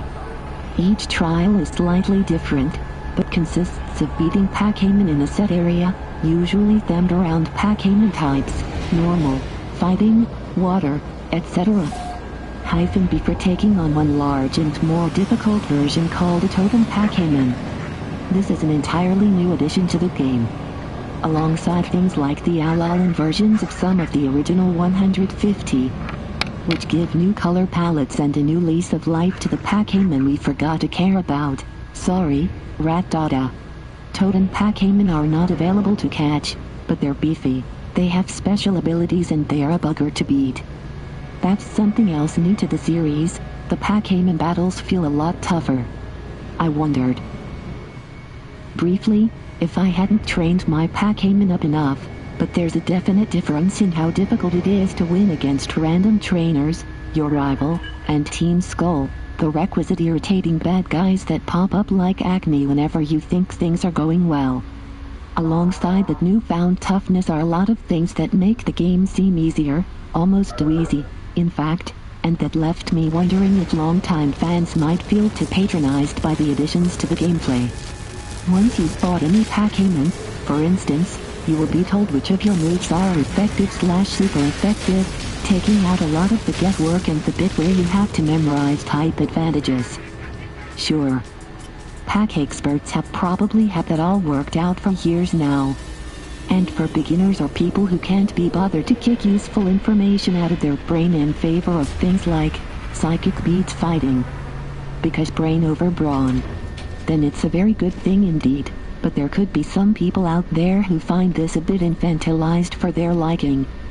Another new thing is that HMS, moves that allow you to do things to unlock new areas, like cut, strength, surf and rock smash, are totally gone in favor of having ride-able Pac-Man that do the same thing. Harris can headbutt through rocks. Lapras can surf, and Charizard can't fly you to previously visited locations like a fire-breathing EasyJet. It's not quite the same, but it means you don't have to have what Pac-Man fans affectionately call an HM slave, a Pac-Man that can be taught at least 3 HM moves for maximum efficiency. There are a lot of new additions to the game, most of which seem to be designed to make life easier for new players or players who find the whole experience complicated and confusing. In short, those who might have been put off by the glossy, quest-filled recent games. However, I have yet to play any Pac-Man game, and I've played them all, with quite so much to do. It feels almost paralyzing having so much choice, and a to-do list longer than in Onyx. Every Pac-Man center has someone asking for a favor. Every other person you meet gives you a new thing to do. Some strangers, at one point, give you a Z-Guard cube, which, for the record, is definitely not a cube, and they tell you to collect bits of Z-Guard on top of everything else you're trying to do. Save the world, complete trials, catch Pac-Man, figure out the mysteries of Alola. There are also a bunch of mini-games. 2. Festival Plaza invites your friends to shop, play and train together, earning you coins every time they do so. Pac-Man refreshes the new version of Pac-Man Emmy, allowing you to primp and pamper your team to maximize their affection and make them better in battle, and the Pac-Belago is a combination of several recurring things: the daycare center, a sort of safari, and item scavenging. It's a lot for one person to keep track of, and it often feels like far too much, as if you're not sure what you should be focusing on. Have you ever had that feeling of abject terror when you look at your phone and you have what feels like a billion notifications? Sometimes Pac-Man Sun and Moon feels like that. It's stressful. The feel of the game is incredible, though. The designers have really gone all in with the Hawaiian theme, even though you'll occasionally come across confusing themes like a town that's entirely based around a cowboy western. Why not? The battle screens are themed, I can only assume, around a really 90-second surfing advert, with huge strokes of color behind every text element. The music all sounds like it's come straight out of Wind Waker, that panpipe excitable call to action that makes you feel like you're on an adventure. The characters are varied and unique, including a lot of weirdly sexy ones, both male and female, and your own customizable character who can change her outfits, eye color, lipstick and hairstyle. Even just wandering through the world, you can hear Pac-Man calls, the breeze off the sea, and the rustling of the grass. It's the most coherent, realistic Pac-Man game yet. Alola is a beautiful, vibrant world that feels more like a community than ever, and that's a feat worth celebrating in a series that was heading towards staleness. Some of the new additions are, perhaps, a little more than the game needs to offer. Simplicity is underrated, but to have so many options in a game that's already brilliant is hardly a bad thing, in the end. There are so many beautiful touches to the game, and it's so different to what's come before, that it will keep blowing you away, surprising you, and delighting you.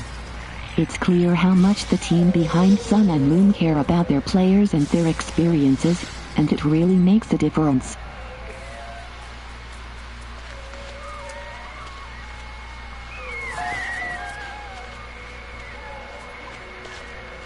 The first Watch Dogs was an easy game to hate, thanks to its drab, grey take on Chicago and the fact it made you play as Hyades Pierce, a talking amoeba in an overly large coat. During the game's setup, a botched bank heist sees Hyades try to flee with his sister and her 2 children. They're chased by an assassin and the car crashes, killing his niece and putting Hyades' sibling in a coma. Instead of taking responsibility, he takes to the streets and uses his magical hack phone to rob, kill and disrupt his way through Chicago, all in the name of revenge. At one point, he even grabs a woman who's trying to help him by the throat, for no reason. He's an idiot in a brown hat, which he presumably wears to go with his beige personality. You're given very little agency over how he acts, the bodies will stack up regardless. Watch Dogs 2 changes all this, casting you instead as Marcus Holloway, an optimistic young hacker who's been wrongly flagged as a threat by this, San Francisco's all-seeing security and data system. The Fit stores every web page you visit, every purchase you make and every video you download on the server, creating a picture from the data hyphen along with your background, upbringing and ethnicity hyphen and applying a risk percentage next to your name based on the figures. This sequel begins with Holloway sneaking into this to wipe his record, all while being watched via the security feeds by the San Fran branch of VitSec, a hacker group that's currently recruiting. It's almost like an initiation ceremony and, after Holloway's proven his skills, he's in. He shows his worth by sneaking through the facility, armed only with a non-lethal stun gun and a melee chain that's used to batter folk unconscious like a murder yaya. It's not exactly non-violent but, unlike Aiden, he's not a killer by default. Marcus Holloway is a far more likable protagonist than his predecessor, though he isn't afraid to exert violence on those that deserve it. The opening alone shows that developer Ubisoft Montreal has listened to criticisms of the series' debut, and this improvement in tone and character bleeds through to the supporting cast and the world, too. Despite touching on some dark subjects, Watch Dogs 2 permeates optimism. As a result, it's a game that's difficult to dislike. Even the world has more personality than the first game in its entirety. From the bustling tech hub of Silicon Valley to Marin the small boating district peppered with docks and scenic lookout points Watch Dogs 2's San Francisco Bay Area is varied and gorgeous. Whether in the golden glow of sunrise or as the neon lights zip by during the night. San Francisco proper is a densely packed urban jungle, peppered with skyscrapers and, just beyond, you can zip across the countryside on a dirt bike, picking up speed and pulling off jumps across grassy hillsides. There's even Alcatraz Island sitting in the middle of the bay, which you're also free explore, or to boat and swim around. It's a gorgeous playground and each district feels distinct. Then there are the VitSec members' personalities, which are far more likable than you might have gathered from the game's trailers. Though there are no official leaders at the hacker group, down with the men and all that, Sitarad Heaven is the closest thing San Fran small sec is. She's strong-willed and arty, and she's responsible for VitSec's branding and graffiti. Then there's Wrench, the guy with the mask feature and digitized eyes that emote as he talks. #excited, etc. It's honestly not as bad as it sounds. He's the group's mechanic, basically, if you hadn't guessed from his name. There's also Josh, or Ham with Sauce, a genius hacker who's autistic. There is another guy, but he's just kind of there and his name completely escapes me. Let's say it's Dave. Yeah, Dave. Dave's alright. Either way, this ragtag group will have you empathizing with their cause almost straight away. They're just a group of young people who meet up in a hideout beneath a Dungeons and Dragons style nerd shop, trying to change the world for the better. They're a bunch of outcasts and geeks who have clutched together to grasp some semblance of meaning from this modern, consumerism-fueled world. En route to missions. Sometimes they will just chat over the comms. Like in one journey where Wrench and Marcus were earnestly debating who would win in a fight between Alien and Predator, which spirals into talk about spin-offs, like when Batman and Superman took on the pair of extraterrestrials. The writing is genuinely amusing, and extremely self-aware. In one side mission, I'm asked to break into Ubisoft's offices to steal an unreleased game trailer. Leaks are the only thing games journalists like more than being considered actual journalists. The game tells me. The mission is full of cheeky jabs like this, but not just at games writers - it's also an acknowledgement of how leaky Ubisoft's new releases can be. Who's up for Assassin's Creed Egypt? The game goes on to parody everything from the new United States President-elect, Donald Trump, to pharmaceutical kingpin Martin Shkreli, and there's even a set of missions that tackles a religious group that's eyebrow-raisingly similar to Scientology. Outside of these parodies, Watch Dogs 2 also touches on some delicate subject matters, like one side mission that has you watching a leader of a child porn ring as he sells security camera access to an anonymous pervert online, against the jovial feel of the rest of the game. Some of this feels a little raw, but it's clear Ubisoft is taking a stance with Watch Dogs 2, condemning the awful and cheering on the good. Diversity is championed throughout. From comments on the lack of black workers in a tech company to a prominent councilwoman who also happens to be transgender. It's genuinely interesting, especially when compared to something like The Division, which claims to be saying nothing at all politically when, actually, it's saying a lot more than it thinks. Armed sleeper agents taking back New York by shooting poor people, you say. Shooting guns here, as I said earlier, is up to you. At a recent preview event, the game's producer told me it's actually canon for Marcus to not kill, though you'll no doubt leave a body or two over the course of your playthrough. This is a sandbox game, after all. There will be collateral damage. Still, it's nice to have the option to roleplay as a good guy in a game like this, even if it does bump up the difficulty considerably. If you get caught in a gunfight with just your stun gun, you're in big trouble, but 3D print yourself an assault rifle and you can easily brute force encounters. Watch Dogs 2's San Francisco is a gorgeous playground. However, if you do decide to play non-lethally, it forces you to use your expanded arsenal of hacking abilities, rigging proximity traps, taking over robots, using forklifts to block entrances, disrupting phones, and generally causing. You can do a substantial amount of damage without ever entering the restricted areas that house these compounds, with clever use of your skills. It doesn't count as a kill if you use your hacking skills to tell a local gang that a security guard is a police informant, does it? That's another huge area of improvement over the first game. 2. The emergent nature of its San Fran sandbox. Each mission takes place in the actual map, rather than a sectioned off area. Here you can use the world to mess with the systems, since the open world is attached to each mission, still ticking away. Causing two rival gangs to fight is one simple example. You can also use maintenance elevators, hacking them to take full control, climbing on and raising them up to sneak in the back, over the rooftops.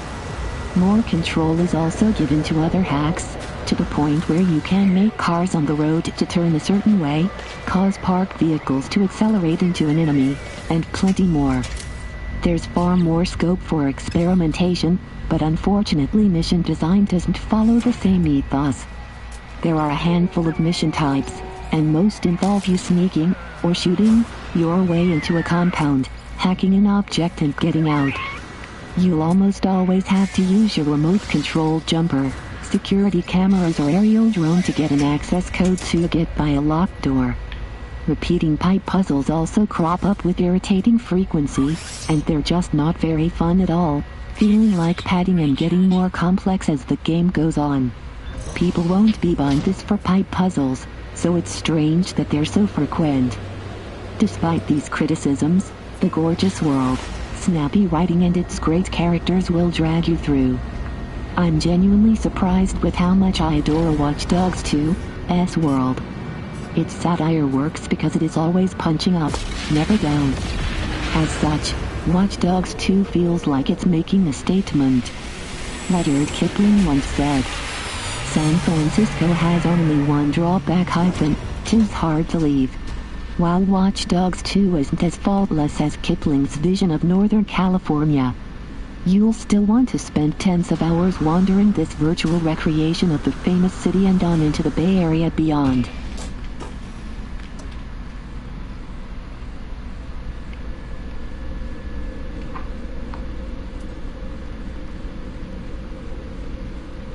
It's been almost 10 years since we first heard about Owlboy. Developers D-Pad Studio have popped up with info, updates and even a demo over the years, so there's never been any suggestion that the game wouldn't come out, but almost 10 years for an indie platformer. It's a long time to be excited about something. And there's a serious risk with any game that's been in development for so long. Tech changes, tastes change, and sometimes you can be left with something that feels like a product of its time, even though it's only just hit stores. The risk of being outdated is mitigated with Owlboy somewhat, at least in terms of its pixel art visual style, but it's a risk nonetheless. As you've probably heard by now, thanks to fantastic pre-release reviews and launch day sales, Owlboy's risk paid off. The almost decade-long development did nothing to harm it. In fact, having played the game intensely over the last week or so, rinsing out every single secret, collecting every single optional collectible, finding every last hidden item and area on top of completing the main story, it's hard to imagine a game that could be any more polished, any more precisely and lovingly crafted. Contrary to the way that many games with huge development cycles turn out, Owlboy is an absolutely stunning, contemporary experience. Owlboy is a 2D pixel art platformer adventure, with Metroidvania elements, an aspect of shmup design, and strongly plot-driven. It follows the story of young Otis, an owl in training, who's tasked one day with keeping an eye out for a troublemaker and ends up in the center of an apocalyptic plot involving robot pirates, Spider-Man, ancient owl societies and a handful of stolen relics.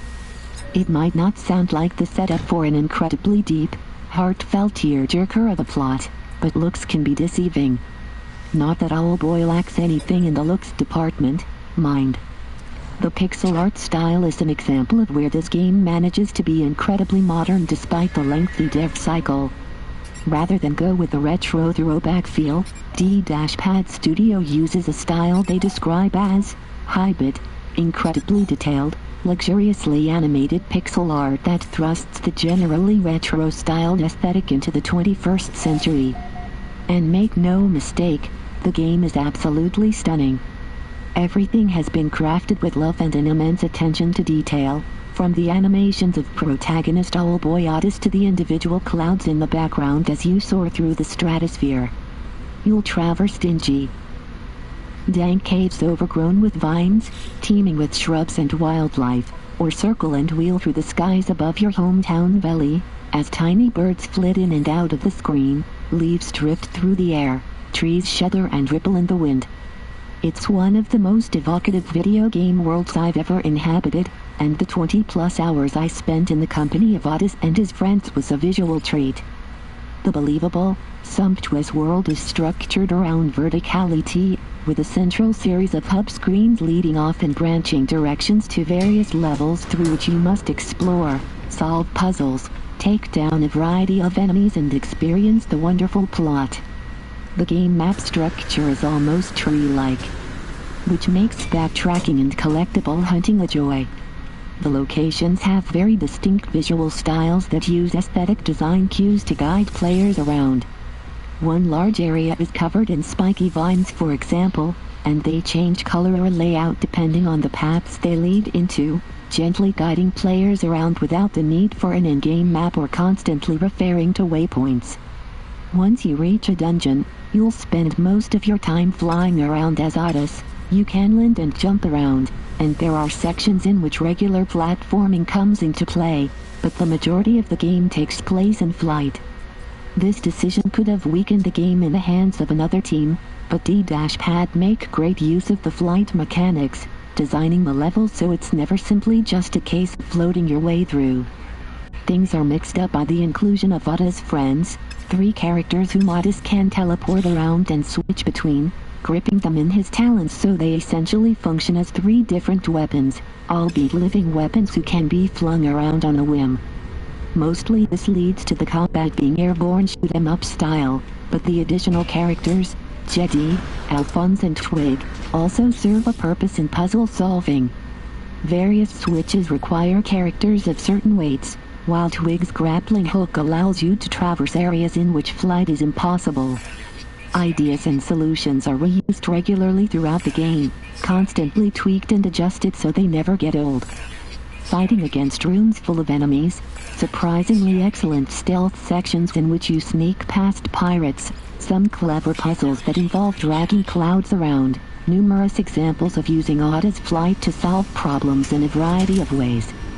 It's a fantastic example of repetition in design being used to exceptionally clever effect. Everything feels fresh and new throughout the game, but without overloading the player with constant new things to learn and master. It's perfect platform game design, and Owlboy sets itself up to be remembered as a genre great alongside the usual powerhouse staples. What really sets Owlboy apart is the plot and writing. Often in games like this, we're presented with the perfectly entertaining yet throwaway adventure yarn. Owlboy goes above and beyond this. It's an incredibly deep, plot-heavy game for what's essentially a huge 2D platformer. There's some really dark moments, and some incredibly heart-wrenching scenes. A few hidden, optional sections in particular show the level of depth the developers put into the plot in tremendous ways. More than once playing the game I had tears in my eyes and a lump in my throat, and the tone and subject matter that the game is willing to deal with really leaves a lasting impression. It feels like a game made and written for people who grew up playing platform games in the 80s and 90s, without ever relying on retro throwbacks or nostalgia trips to power its excellent adventure yarn.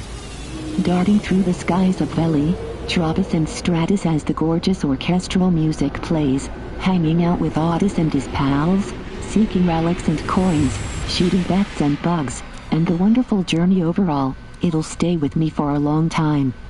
The years-long wait paid off. D-Pad Studio has crafted a sublime, pitch-perfect adventure. Smart, gripping, joyful and expansive, Owlboy sets the bar sky high for future 2D platformers.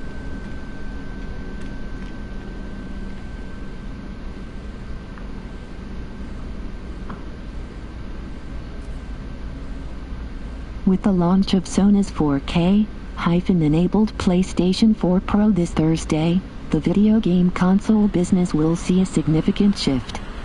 While slimmed down, more reliable models of existing consoles have been released since the original PlayStation days, the PS4 Pro will see a mid-generational jump in performance that is new to the industry. Sony are jumping first with the Pro this Christmas, but Microsoft are preparing their own supercharged Xbox One with Project Scorpio for 2017. Many compare such a strategy to the incremental updates of smartphones and tablets, possibly changing the face of the console business forever. Paid content. 6 outrageous credit cards if you have excellent credit. NerdWallet. Thinking about installing solar panels? Read this first. Energy Bill Cruncher. Recommended by. Others are more reserved, seeing PS4 Pro and Project Scorpio as a mindful reaction to the dual emergence of 4K television and virtual reality. These two splendid new technologies need extra grunt to perform at their best. And short of a monster gaming PC, the Pro and Scorpio are here to oblige. The Pro comes with the redesigned DualShock 4 controller introduced with the PS4 Slim Credit, EPA. Sony surprised everyone in September by revealing the Pro would be released this year and for just £349. Microsoft had already shown its hand by scheduling Scorpio for Christmas 2017. And many were expecting this particular console war to take place 12 months down the line and at a much higher price. But now it is here. Is the beefier Pro worth the extra £100 outlay when compared to Sony's own PS4 Slim and Microsoft's Xbox One S? The short answer is yes, absolutely, assuming you are planning to buy a 4K TV or PSVR. But the details are more complex. For a more detailed answer to that question, read on. So what is the PS4 Pro? The Pro is an upgraded version of the current PlayStation 4 console. It features a more powerful GPU of 4.2 teraflops, faster clock speed and comes with a bigger 1TB hard drive. In practical terms it means the Pro can output 4K resolution visuals and is HDR-enabled. Essentially it will make your games look a lot better on a 4K HDR TV, with greater detail, brighter colors and deeper blacks. The Pro is also designed to maximize the performance of the upcoming PSVR, Sony's virtual reality headset for the PS4. An important thing to note is that games will need to be optimized to get the most out of PS4 Pro. Sony says that over 30 games will have enhanced PS4 Pro features at launch, varying from 4K resolution to frame rate boosts. What's in the box? You get the console, a HDMI 2.0 cable, power cord, plus the redesigned DualShock 4 controller introduced with the PS4 Slim. Design.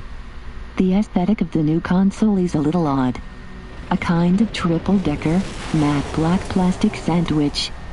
It is essentially a chunkier version of the new PS4 Slim design, the two looking very much part of the same family, but despite being bigger to house that extra technological grunt and 1TB hard drive, it isn't so huge as to be intrusive.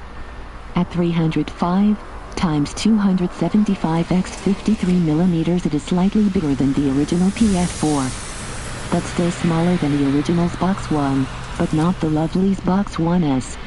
Perfectly manageable, in other words, and while the look of the thing doesn't suit my taste, it is discreet enough that you can slip it under the TV. A triple-decker, matte black sandwich. The chassis does allow for a few more ports and practicalities. The light bar cuts through the bottom layer of the sandwich to let you know when the machine is turned on or in rest mode, while the disk drive sits in the top layer. There are still 2 USB ports on the front, primarily for charging controllers, but there is an extra one at the back should you need it for PSVR or another USB device. You also get your PS camera port. LAN, HDMI, and the welcome return of the optical audio port, strangely cut from the PS4 Slim design. The PS4 Pro isn't going to win any design awards for looks, but it is practical and reasonably sized considering what is under the hood. Performance. How it runs games is what the PS4 Pro is all about. It has been well documented that, while the console can stream 4K video content from Netflix et al., it does not come equipped with a 4K Blu-ray player. This, says Sony, is a games machine first and foremost. There has been some confusion about whether the PS4 Pro is capable of, true, 4K gaming. With much of the upgrades you will see in current games using upscaling techniques like checkerboarding, of which you can find an excellent explanation by Digital Foundry here, and temporal injection, which I'm pretty sure someone made up, for Ratchet and Clank. The Last of Us, remastered, however, is rendered in native 4K resolution. For the majority of players, the WIS and WarF are largely redundant. What matters is how the games look and how they run. And the answer is very well indeed. While 4K output is the Pro's headline feature, Sony has said that developers can use the extra grunt however they please. The best example of the variety of graphical upgrades the PS4 Pro is capable of can be found in Square Enix Rise of the Tomb Raider. Lara Croft's latest adventure has a menu option specifically for PS4 Pro, allowing players to choose between 4K, which increases detail for an already fantastic-looking game, improved frame rate, keeping the resolution at 1080p but boosting performance to 60 FPS, and enriched visuals, which also outputs at 1080p but adds aesthetic flourish. The latter two options can also work on a 1080p HD TV, giving an idea of the smaller boosts available to those yet to upgrade to a 4K television. Other games, such as Infamous, Last Light, also include options for unlocking frame rate. Most games, however, are based on upscaling to a 4K picture. And it is that 4K resolution that the PS4 Pro visuals impress the most. From FIFA to Uncharted, everything is crisper and more detailed, from the creases in our heroes' trousers to vistas stretching into the distance. And particularly when playing on a TV with high dynamic range, HDR, enabled, colors are far richer and lighting more impressive. The glow from Lara's torch, or the shimmering floodlights of a football stadium. It's not perfect, with some assets and textures within games showing pixelation as they are upscaled beyond their natural size. Although this is likely to reduce as more games are developed with potential PS4 Pro, and eventually Scorpio, enhancements. Fundamentally, the PS4 Pro is an upgrade that is predicated on aesthetic improvement. This is about making your games look nicer, and you'll need a HDR-enabled 4K TV to see the full benefit. Ultimately, you're not going to see anything beyond a visual upgrade for your regular games, but the results can be stunning. PSVR. While the majority of pre-release conversation has revolved around 4K television, the PS4 Pro will also give a boost to PSVR games. And, for me, it's here that the console really earns its stripes.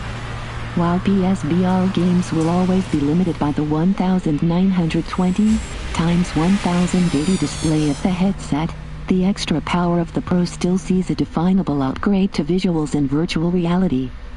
Color and lighting are more defined, and everything is that little bit sharper.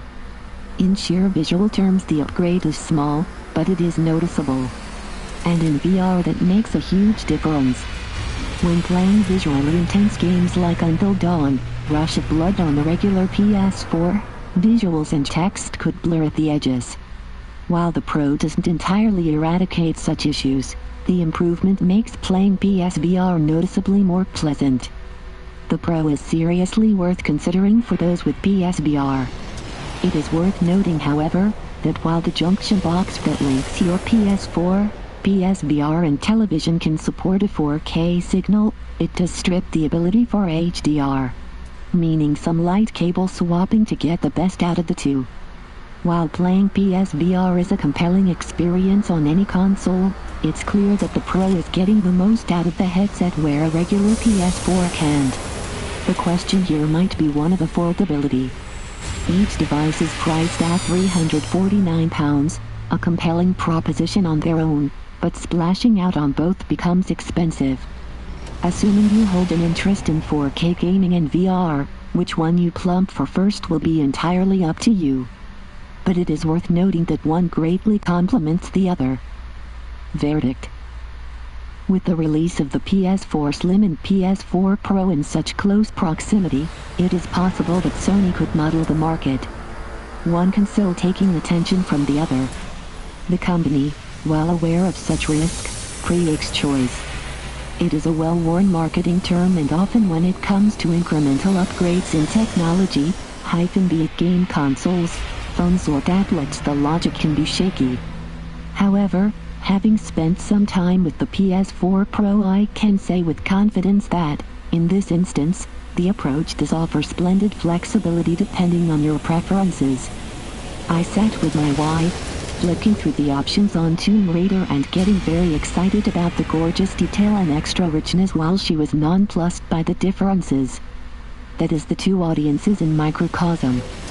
4K TV owning technophiles will thrill to the upgrades the PS4 Pro offers, while players less fussed by visuals will be happy with the reduced price of the Slim, safe in the knowledge that both consoles will have the same great library. But that is in no way a criticism of the Pro, a superb games console that achieves what it sets out to do. Its titles look tremendous in 4K and HDR, while the PSVR receives a tangible and much welcome boost. There are issues you could point to. The lack of a 4K Blu-ray player is noticeable when compared to this Xbox One S, while that 1TB hard drive will likely fill up pretty quickly. On the flip side, these compromises have allowed an enticing price point. £349 for what is, at least until Scorpio shows its hand, the best games console out there. As long as you own a 4K TV, of course. Show more.